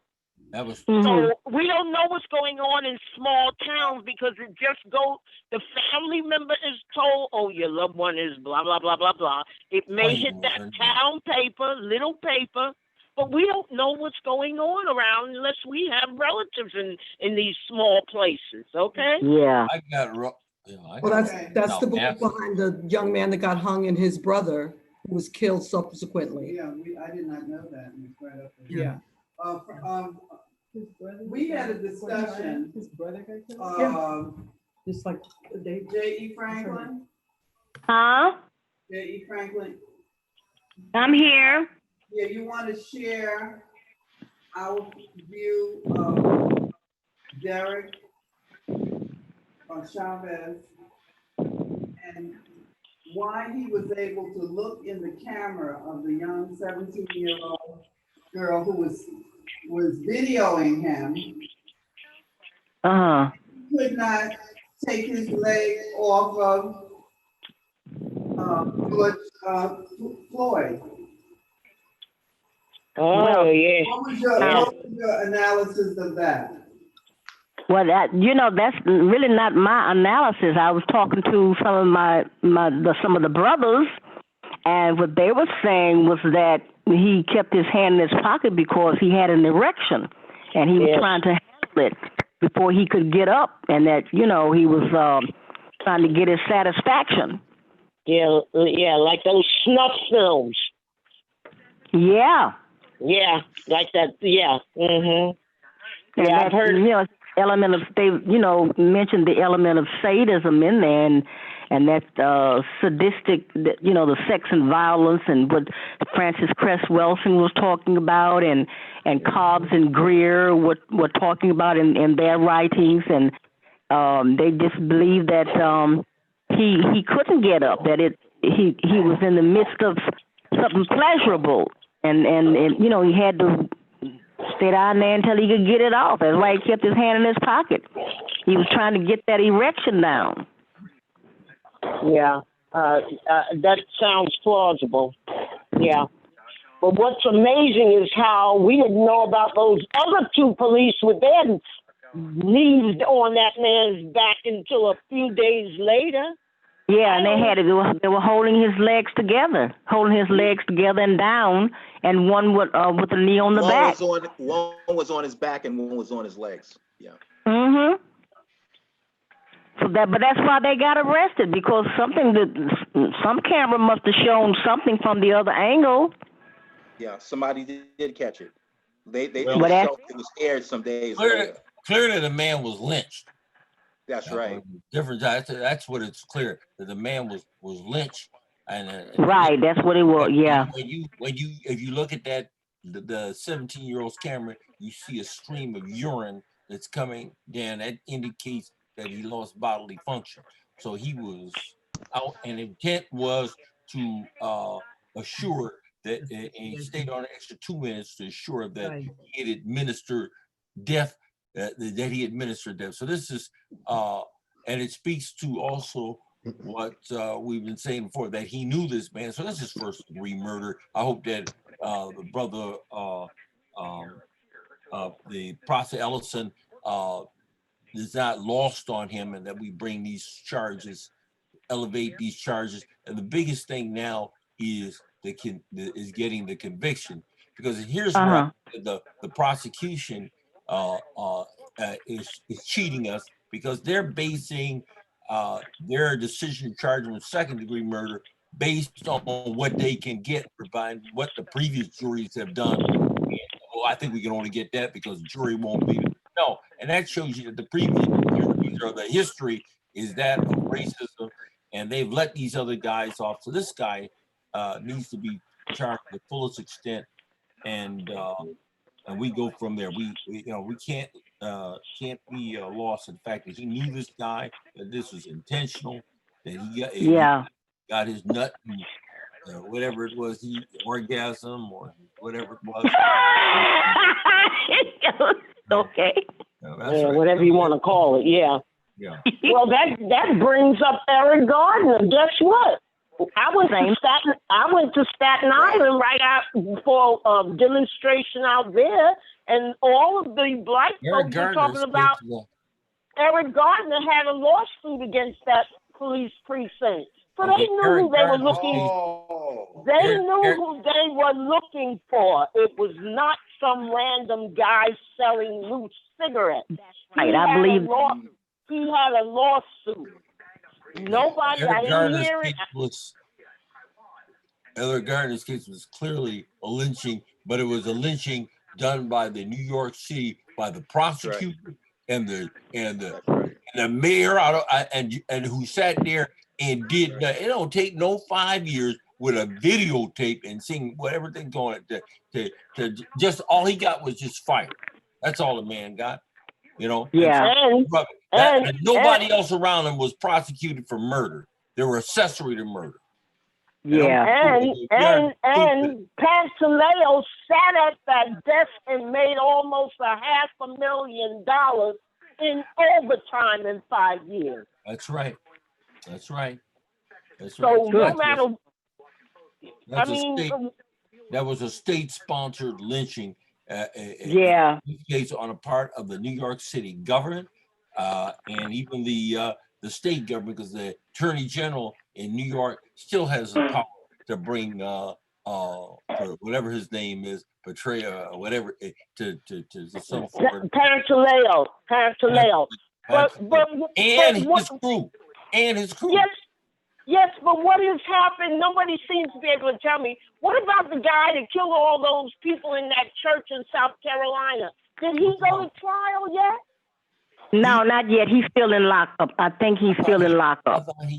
Boy, it doesn't take long to get us convicted, but they have to what? Make sure that they don't hurt anybody's feelings before you convict the white person? But they're asking for the I thought he pled guilty. Did he plead guilty? I thought he. I have no idea. Yeah, because I know that they haven't had a trial yet, but I know that the people wanted the death penalty for him. I thought he pled guilty. Kelly pled guilty, so pleading guilty doesn't change. Right. Was that South Carolina killer? Yeah, South Carolina. These things go on so long, they get pushed to the background because you go into the new thing.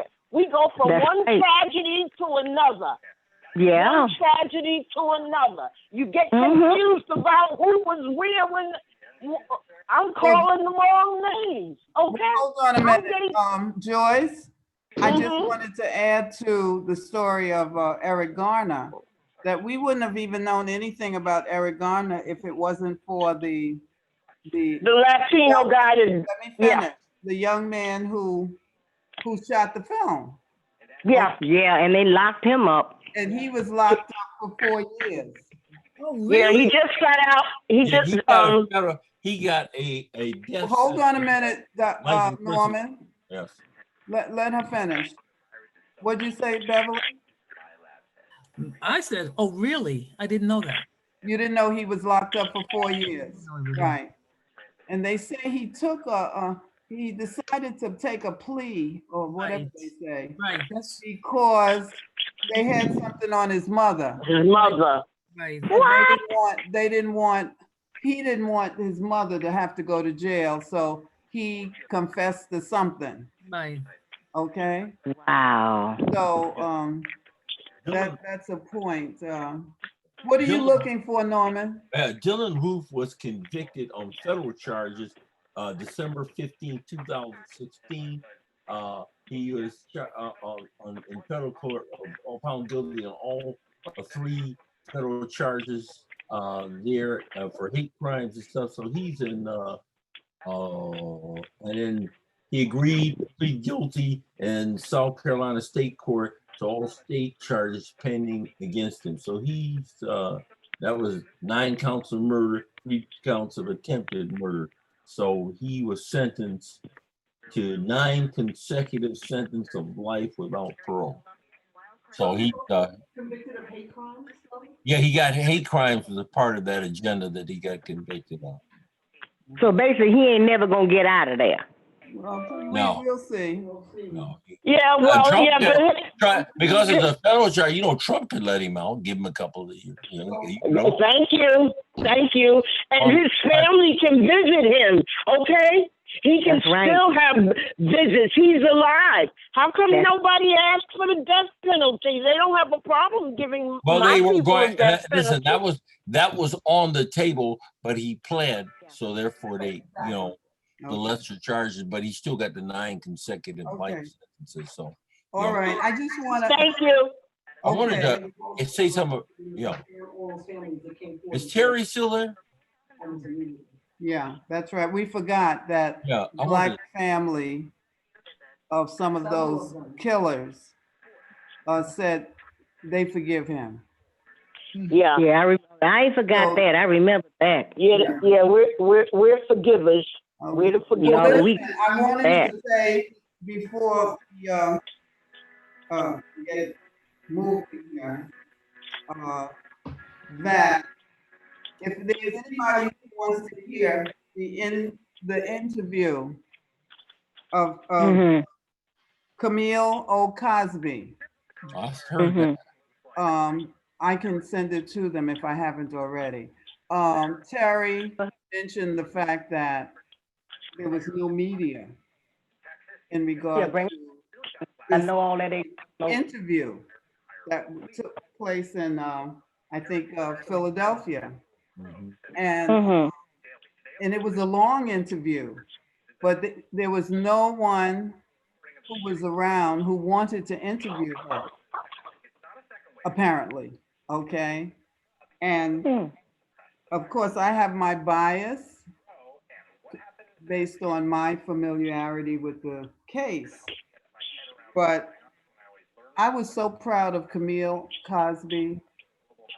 Yeah, she really had her head up. So many people really did not know who she was. And from all the things that this woman went through, the death of her son, the death of her daughter, I can't understand why people still are reticent about dealing with this, this situation, this case. Because I really feel that any of us who have sons, and we all have sons, okay, we all have sons. If we let someone like Bill Cosby or anybody go down, like he's going down at his age and his medical condition, and I shouldn't even mention that. But yes, you should. We don't stand a chance. Our men are expendable. Our men are expendable. Our men are expendable. And the women too. And the children. And the children. And those who are. If they can put him away, when they put him away, they can put all these brothers right here in these little squares away for little nothing. Okay? So, but I really would appreciate those who did not hear Camille. I mean, it was very exciting. You wanted to cry, you wanted to laugh. You saw how incredibly brilliant she was and how she knows what she's talking about. She talked about media and she talked about the killing of her son. And she said that man would never have gone into jail if she had let up and not walked lockstep with the people who were accusing him, knew that he had killed her son. Wow. And she was right there at every moment. Yes, Terry. How long is the interview with Camille Cosby? I would love for you to send it to me. Okay. But I also want to know just are there high points or is there an essence of like the gist of what she said that you can share with us so that we, Well, I think she talked about her children. She talked about learning, education. I mean, she just, I was so pleased to hear her talk about learning differences.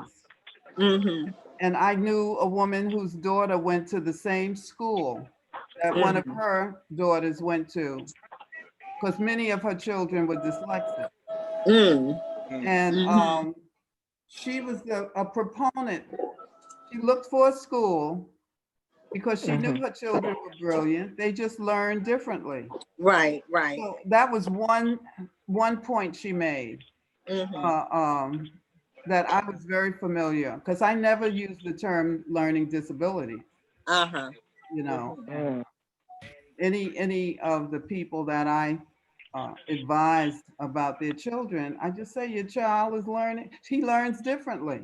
Right, right. Some people can play the piano at 3. Okay. Others can draw a picture of your face and you recognize it at whatever age. So people's eye-hand motor coordination is quite different from every person, you know? Did she have any thoughts or sharing in terms of just what has happened? Because I mean, for me, whatever happened or didn't happen, I just know that they took him out in shackles and chains. And that was unnecessary. They don't do that to anybody else. They took him out like a slave. And that was their intention. They do Harvey Weinstein that way. What I felt was that when it was time for him to go and leave with the correction officers, he took off his own jacket. He opened up his shirt collar and he put his hands out as if to say, okay, I'm ready. You know, and it was really, it showed his courage. You know, it showed a lot of courage. And of course, we know all the unsavory stuff that these women said about him. But you know, it's almost like now we're beginning to meet Becky and Karen. And no, this has all happened within almost a year. We have a woman in Central Park, obviously lying, with the camera on her. Okay, we have a few others who have been lying on our men. They always have. Is what we call, is what we describe called doing a Karen. And the woman who told Karen, you ever heard that saying? Hold on a minute. What's the saying? Doing a Karen. Yes, Norman, the woman who told a lie on Emmett Till. Right. Just changed her whole view of what happened. And she's told the world, she said before she dies, she wants to get off her chest, tell the truth, right? See what happened to him? Trying to get there. People are Olympic liars.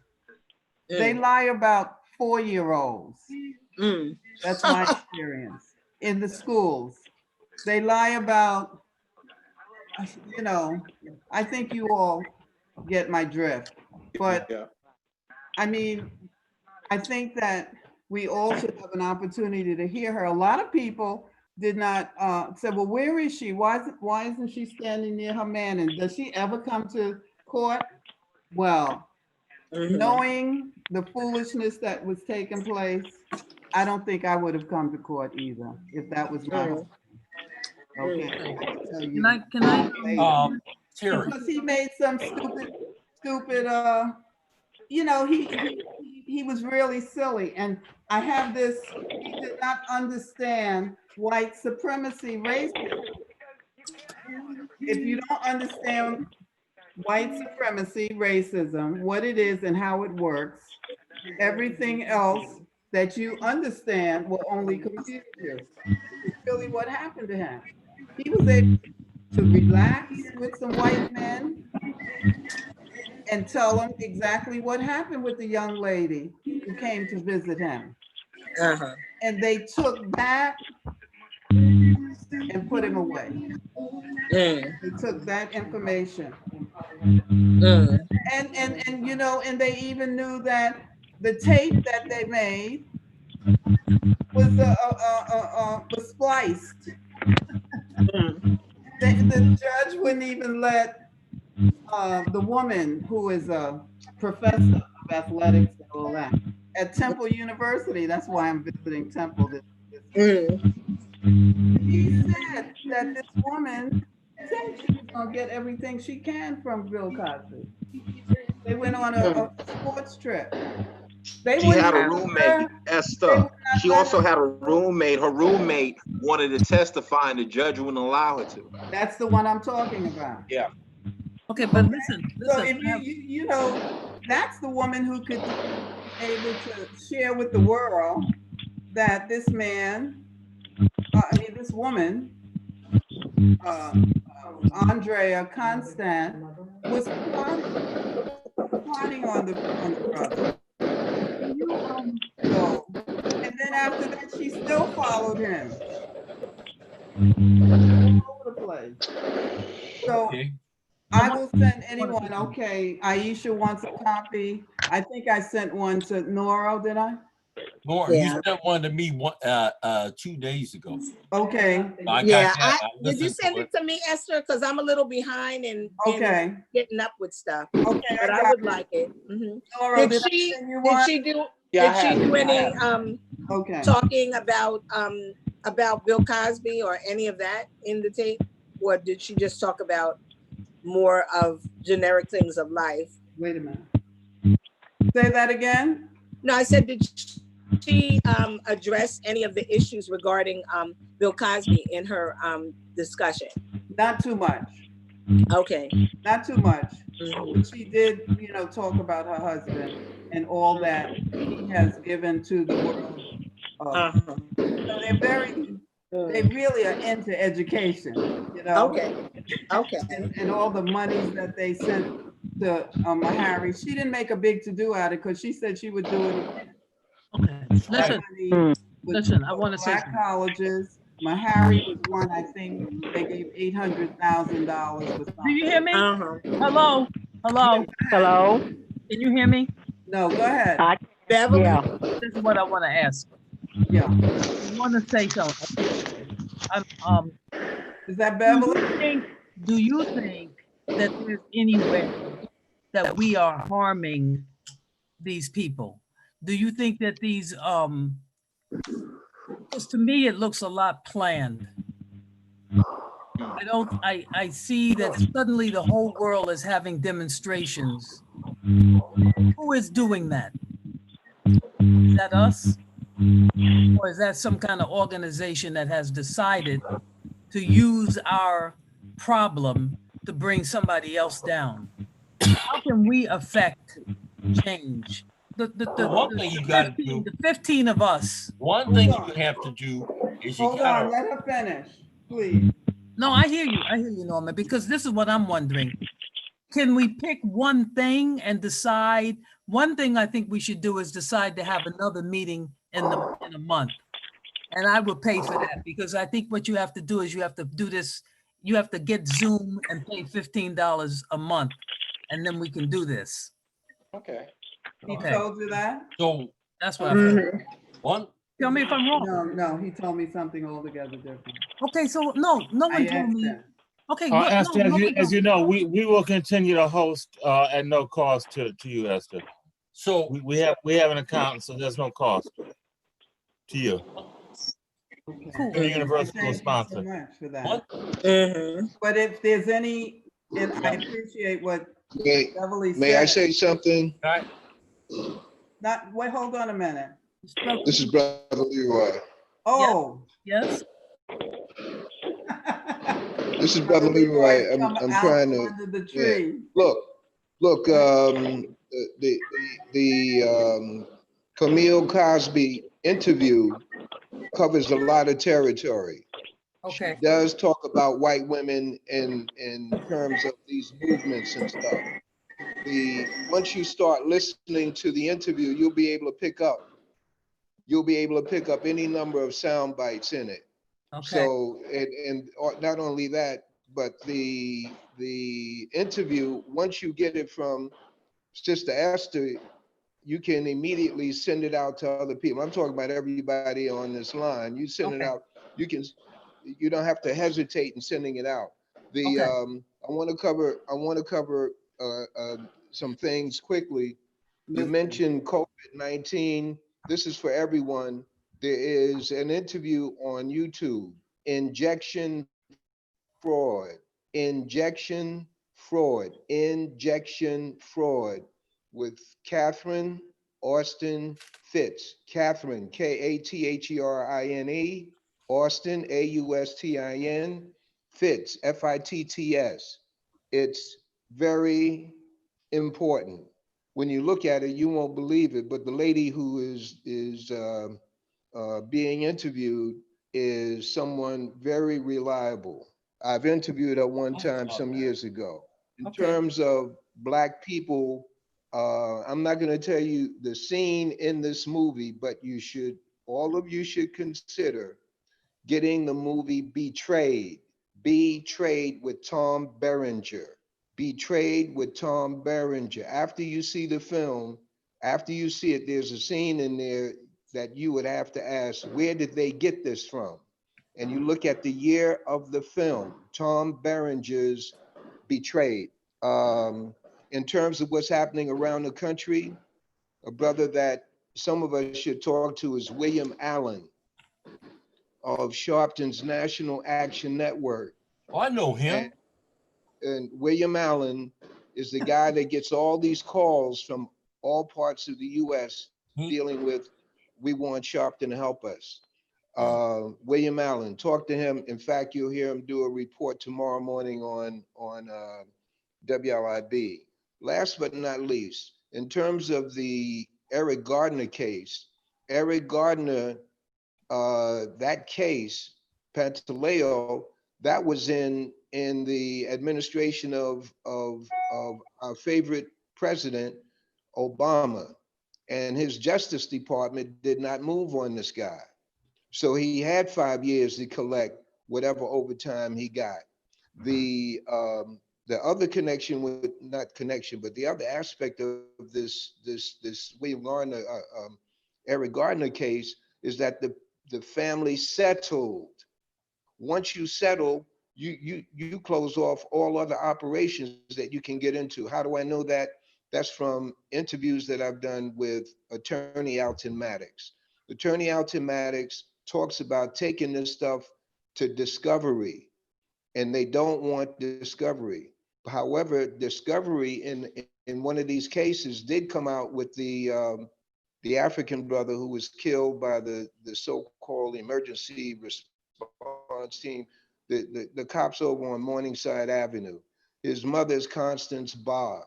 What has not come out are the lies that were told during the discovery. So the lawyers wanted to settle, but the police department didn't want to settle. And as a result, they went to discovery, and a lot of information came out that has not yet been tapped into by myself or anyone, but I did interview the attorneys. Anyway, that's the bottom line. Can I say something? Who's that? No more. Okay. Norman? Yeah, one of the things that I've done. Oh, there's breaking news here. Michelle, hold tight. Michelle, what did you say? Okay, I'll go to hold on a minute. So,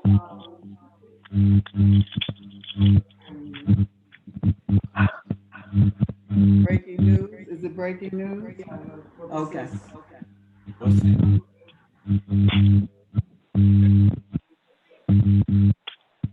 Esther. Can you hear me? Okay, 1 minute. Who's that? Esther, it is Arnold. I gotta hang up. I got another call coming through. Okay. Leeway, I gotta get you. I talk to you, man. Who's this? Okay. Hey, take my number down. Call me, man. 313-510. Wait. I'll give it to you. I'll give it to you. Okay, man. All right. I got to talk to you. Okay. Really. Okay. All right. So can I say something? Okay. She's trying to find it. She has it. So here's one of the things that I want to Okay. Family demands answers after Sheriff kills armed security guard in Gardena. An LA County Sheriff's deputy fatally shot an 18-year-old security guard. It's garbled. Hello? We can't hear you. Can't hear you. Yeah, we can't make out what you're. I can't. Okay, hold on. Start from the beginning, please. Mute myself. Thank you. How do I mute it? Just a minute. There's nothing there. I'll mute it. Brother Leroy, please call me, okay? He's still there. Okay. Can you hear me now? Yeah. I think that's better. Thank you. Yeah. Go ahead. All right. Family demands answers after sheriff's deputy kills. No, it's still not muted because I hear myself coming through there. We can hear you though. We can hear you. We can hear you. Okay, hold Okay. on. We're trying to Okay. turn down the volume. Just a minute. Yeah, you see the little icon. Volume thing, so-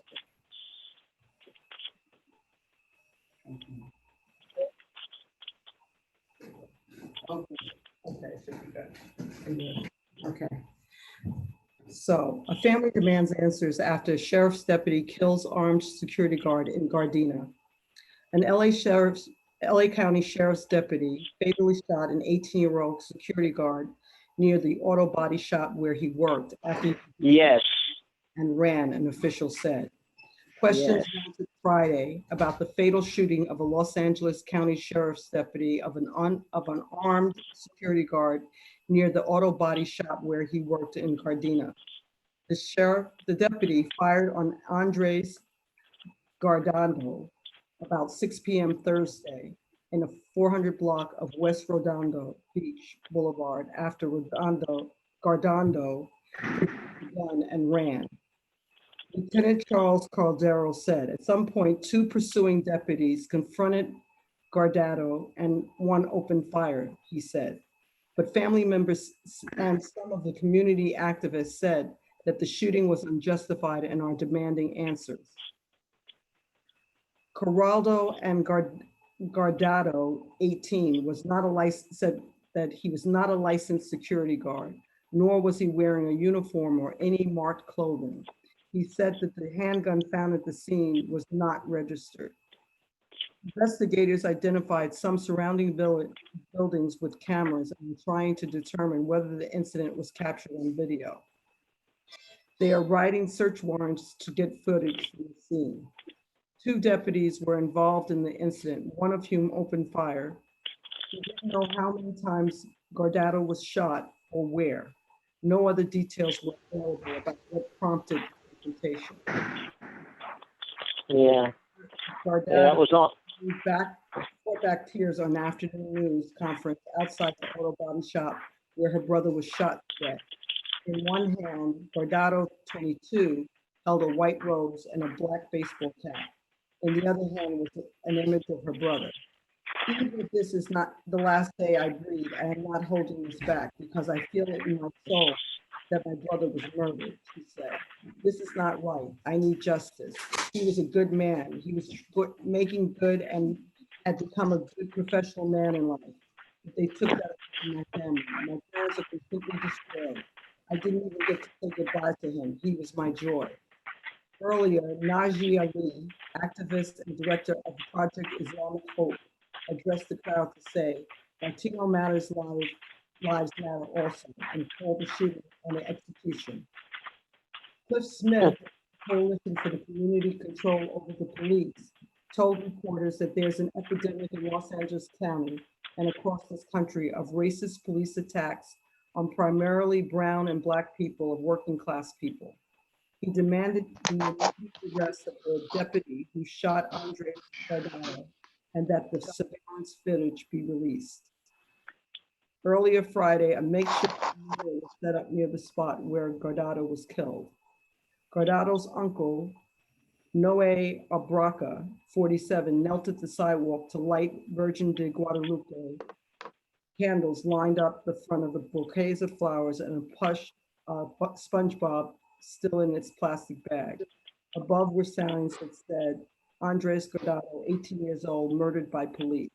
Justice for Andres. Rest in peace, Arthur. My back.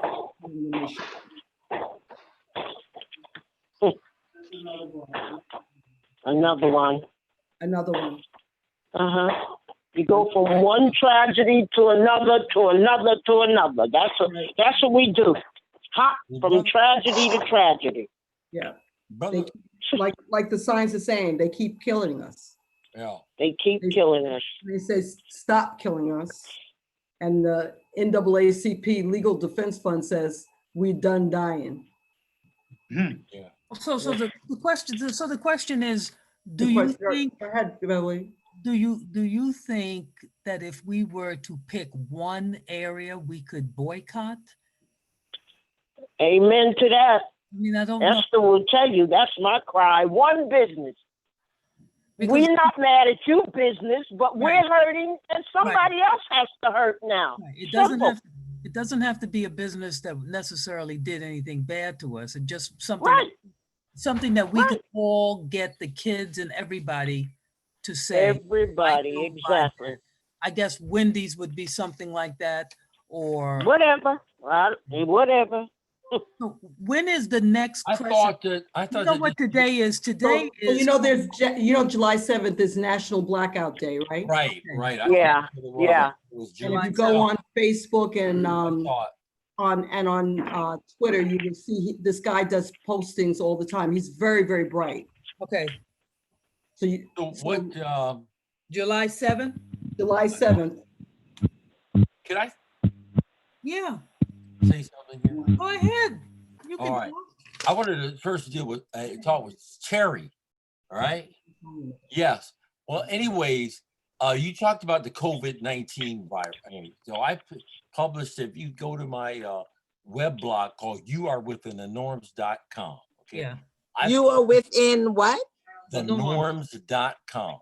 Okay. I have published a series of articles that deal with treating COVID virus. It's got a lot of hits on it. And it starts with that COVID-19 is an oropharyngeal disease before it expresses itself as a systemic disease. And one of the ways that we can control that is by one, flossing and brushing your teeth frequently. So you look at this, look at these articles, and you see that these have gotten hits from all over the world. I mean, and we talk about that the failure of oral health policy, that we could be treating these patients rather than sitting at home. In other words, if you keep brush your tongue, brush your roof of your mouth, also gargle. Well, listen, I told Esther about this, and she's living today because of this. Okay. Okay. But anyway, I think you read this article. youarewithinthenorms.com. We talk about the oral manifestations and oropharyngeal manifestations using grandma's hand, for example. Is youarewithinthenorms.com. Another thing that I've been reporting on, and I thought we'd talk about this today, is that there is, along with a systemic attack on Black people, there is a systemic attack occurring right now on our Black business, particularly the targeting of our Black-owned pharmacies by the Drug Enforcement Agency. And we write about this, and youarewithinthenorms.com. Okay. I'm one of the pharmacies that were targeted. I just released an article yesterday. It was called "Of Role Models and Invisible Men: Exposing the Mission and the Role of the Filtered Negro." And what they're using, and you can pull this up, they're exposing the rise and the mission of filtered Negro. Esther helped me with this article, and there's several out there where Black-owned pharmacies were being targeted and classified as drug dealers and drug operations by the DEA. Pull this up. Also, the same DEA was AG Barr, our Attorney General, took the DEA and allowed them to attack Black protesters in the George Floyd, this whole thing with the George Floyd interview. This came out of Frank Figliuzzi's office again, all these pictures are documented. We have pictures of videos and stuff of what's going on here. So I wanted to turn to my last, like I said, our article that was released yesterday that talks about called Role Models and Invisible Men, exposing them exposing the rise in the mission of the filtered Negro. What they're doing is they're using Black investigators to come after Black-owned pharmacies. Pharmacies been around for 15, 20 years, and then classify them as drug dealers. Wow. So I ask that y'all take a look and read this. Again, you are with the norms.com, and we can fight back. We can resist and we can fight back. All right. And not be afraid. And I'm going through this right now because my pharmacy did quite a bit of money. And one of the things we always did when I was practicing pharmacy was we donated a lot of money. For example, I gave $75,000 to the University of Michigan School of Dentistry so that Black people, empower Black kids to go to dental school. That fund is now almost $500,000 right now. Wow. And I do the same thing as the Mormons did, and we're being prosecuted. Yeah, I mean, I think that, yes, ma'am. You know, I'm definitely going to check it out, and I'm really grateful to just, you know, be on this call.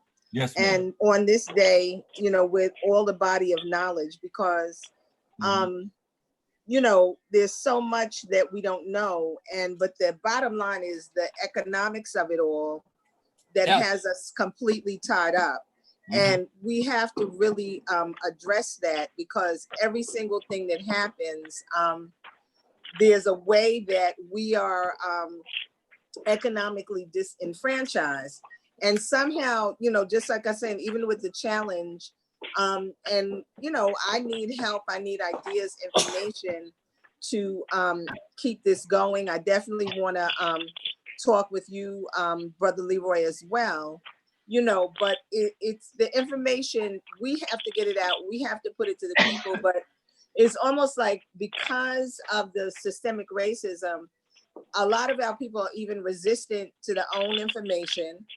And the economics of it is just, I mean, I'm wanting to get to some of the presidents of the Black colleges to figure out how this is all impacting them. Because I know, even with my granddaughter at Howard, I guess because they got to spread everybody out and they don't have enough housing anyway. But all of the seniors are pretty much now having to find an apartment, and DC is completely gentrified. You know, so it's, and you know, even though you're a senior and you may be more mature, but to have that kind of stress on your back in a senior year with, you know, financial loans, and now you got to figure out how to hustle and do this apartment. And, you know, most families, you know, we're not independently rich or wealthy. So we have a lot of issues that come at us all the way around. And we need to address it. And, you know, some of I think the people of color that are in that 1% with the money, like we need to try to figure out how to get it, tap it, and really make it work. And also organizations like Robin Hood Foundation that raised however much money in a half an hour, and the community hasn't seen any of that. Most of the churches are using their own coffers to give the food to the people. So, I mean, these people have to be called to task, because they're always making money off our back, and we are not the recipients of it. Okay, well, how about Sister Williams. How about this? Terry. Yes. I wanted to point something out in terms of Black health care that we need to talk about. There's a and yes, Esther pointed this out, that, you know, me being a dentist and everything, it's kind of out there. But there's an article within this column, you were at the norm, called Poor Oral Health in African American Women Risk Increase in Pancreatic Cancer. Now, that's a study that was done in last year. No one has picked up on this. And this is that if you have poor oral health, you have, especially women, missing more than 5 teeth, have increased their chance in getting pancreatic cancer You are within the norms, okay? Okay. Both of these are health issues listen, that we talk about and want people to be proactive on and everything. I think you find it very interesting. How about this? How about this? Yes, ma'am. July 18th Yes. is the similar moon. This is called, in some cultures, this actually Juneteenth falls on the new moon. It's a slither of the moon. This is what we're having. That's Nelson Mandela's birthday. I think it's Okay, 18th or the. Can we use the energy of July 18th, which is a Saturday now? Yeah. Or should we stick with Friday? What do you think? Mandela's birthday is on the 18th. This is what I would like to do. I would like for us to read the injection fraud or look at the interview on YouTube. You see, if we all look at something together and we all get something different out of it, and right. We grow. Very good point. Well taken. Point well taken. Yeah. Tom Barringer betrayed. Sister Esther, this is Stu. I've got to sign off at 9:30, so Okay. we start to wind up. I will, and you've been precious. Thank you. Thank you. Who's that?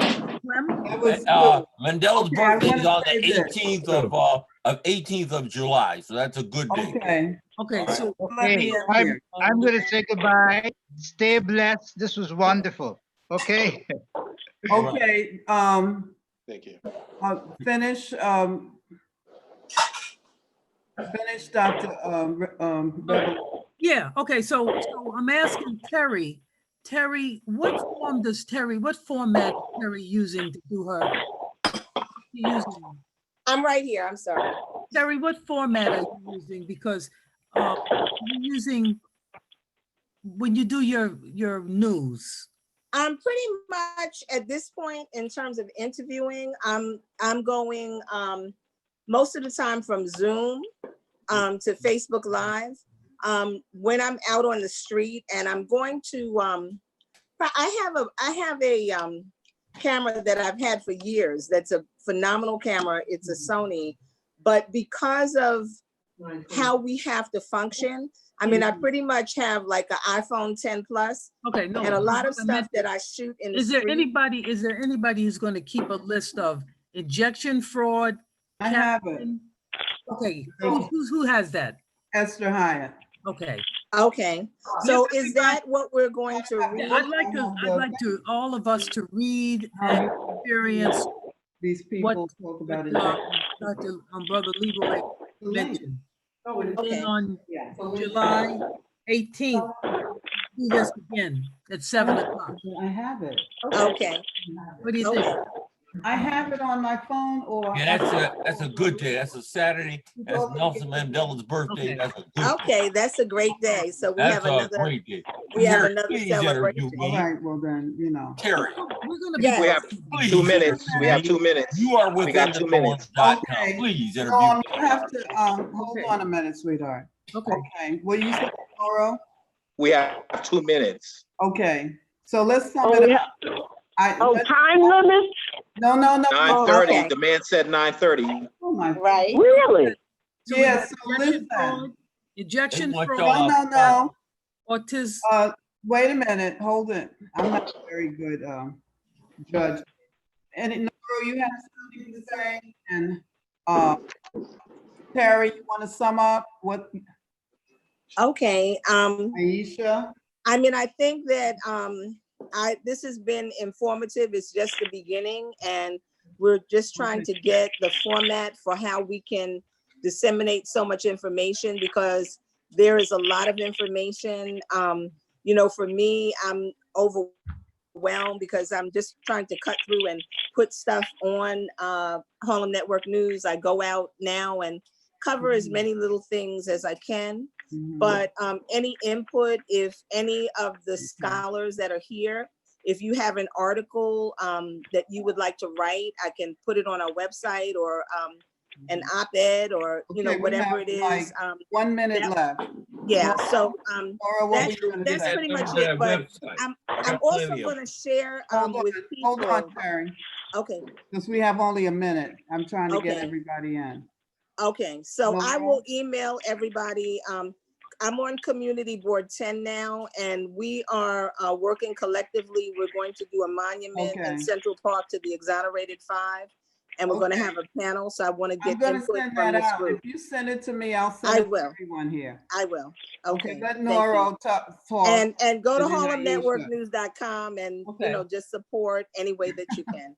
I think. Networknews.com. harlemnetworknews.com or Harlem Network News on harlemnetworknews.com. Facebook. Okay. Nora, you. were you gonna say something, or can I you was hear gonna me? say, well, first of all, I want to talk to you about your system. I want to make sure everybody is on the same, have enough gigabytes so we don't have the lost communications that we're constantly experiencing. I'm gonna have to discuss that with you. Because a lot of some of this conversation was muted and or scrambled, and I'm sure everybody's not getting all of the information. So we have to discuss that. Okay. Okay, can I say something? Okay. Read No. Who's next? Is it? I'd like to have Stu help us again. Okay. Thank you. So is it 9:30? 9:30? Yes, and let me just say, Esther, I will send a link to the YouTube of this recording to you so that you can share it with all of the participants. Thank you. Thank you. so much. Thank you. Thank you Well, again. harlemnetworknews.com. Okay. Yes, and come on tomorrow at 3 o'clock so you can hear Dr. Karenga, and after it, How do you send an article to you, ma'am? How do you, I mean, Miss? You can email it. You can email it. Yeah. What's your if that email? works. Okay, well, I don't know how to do great that. email.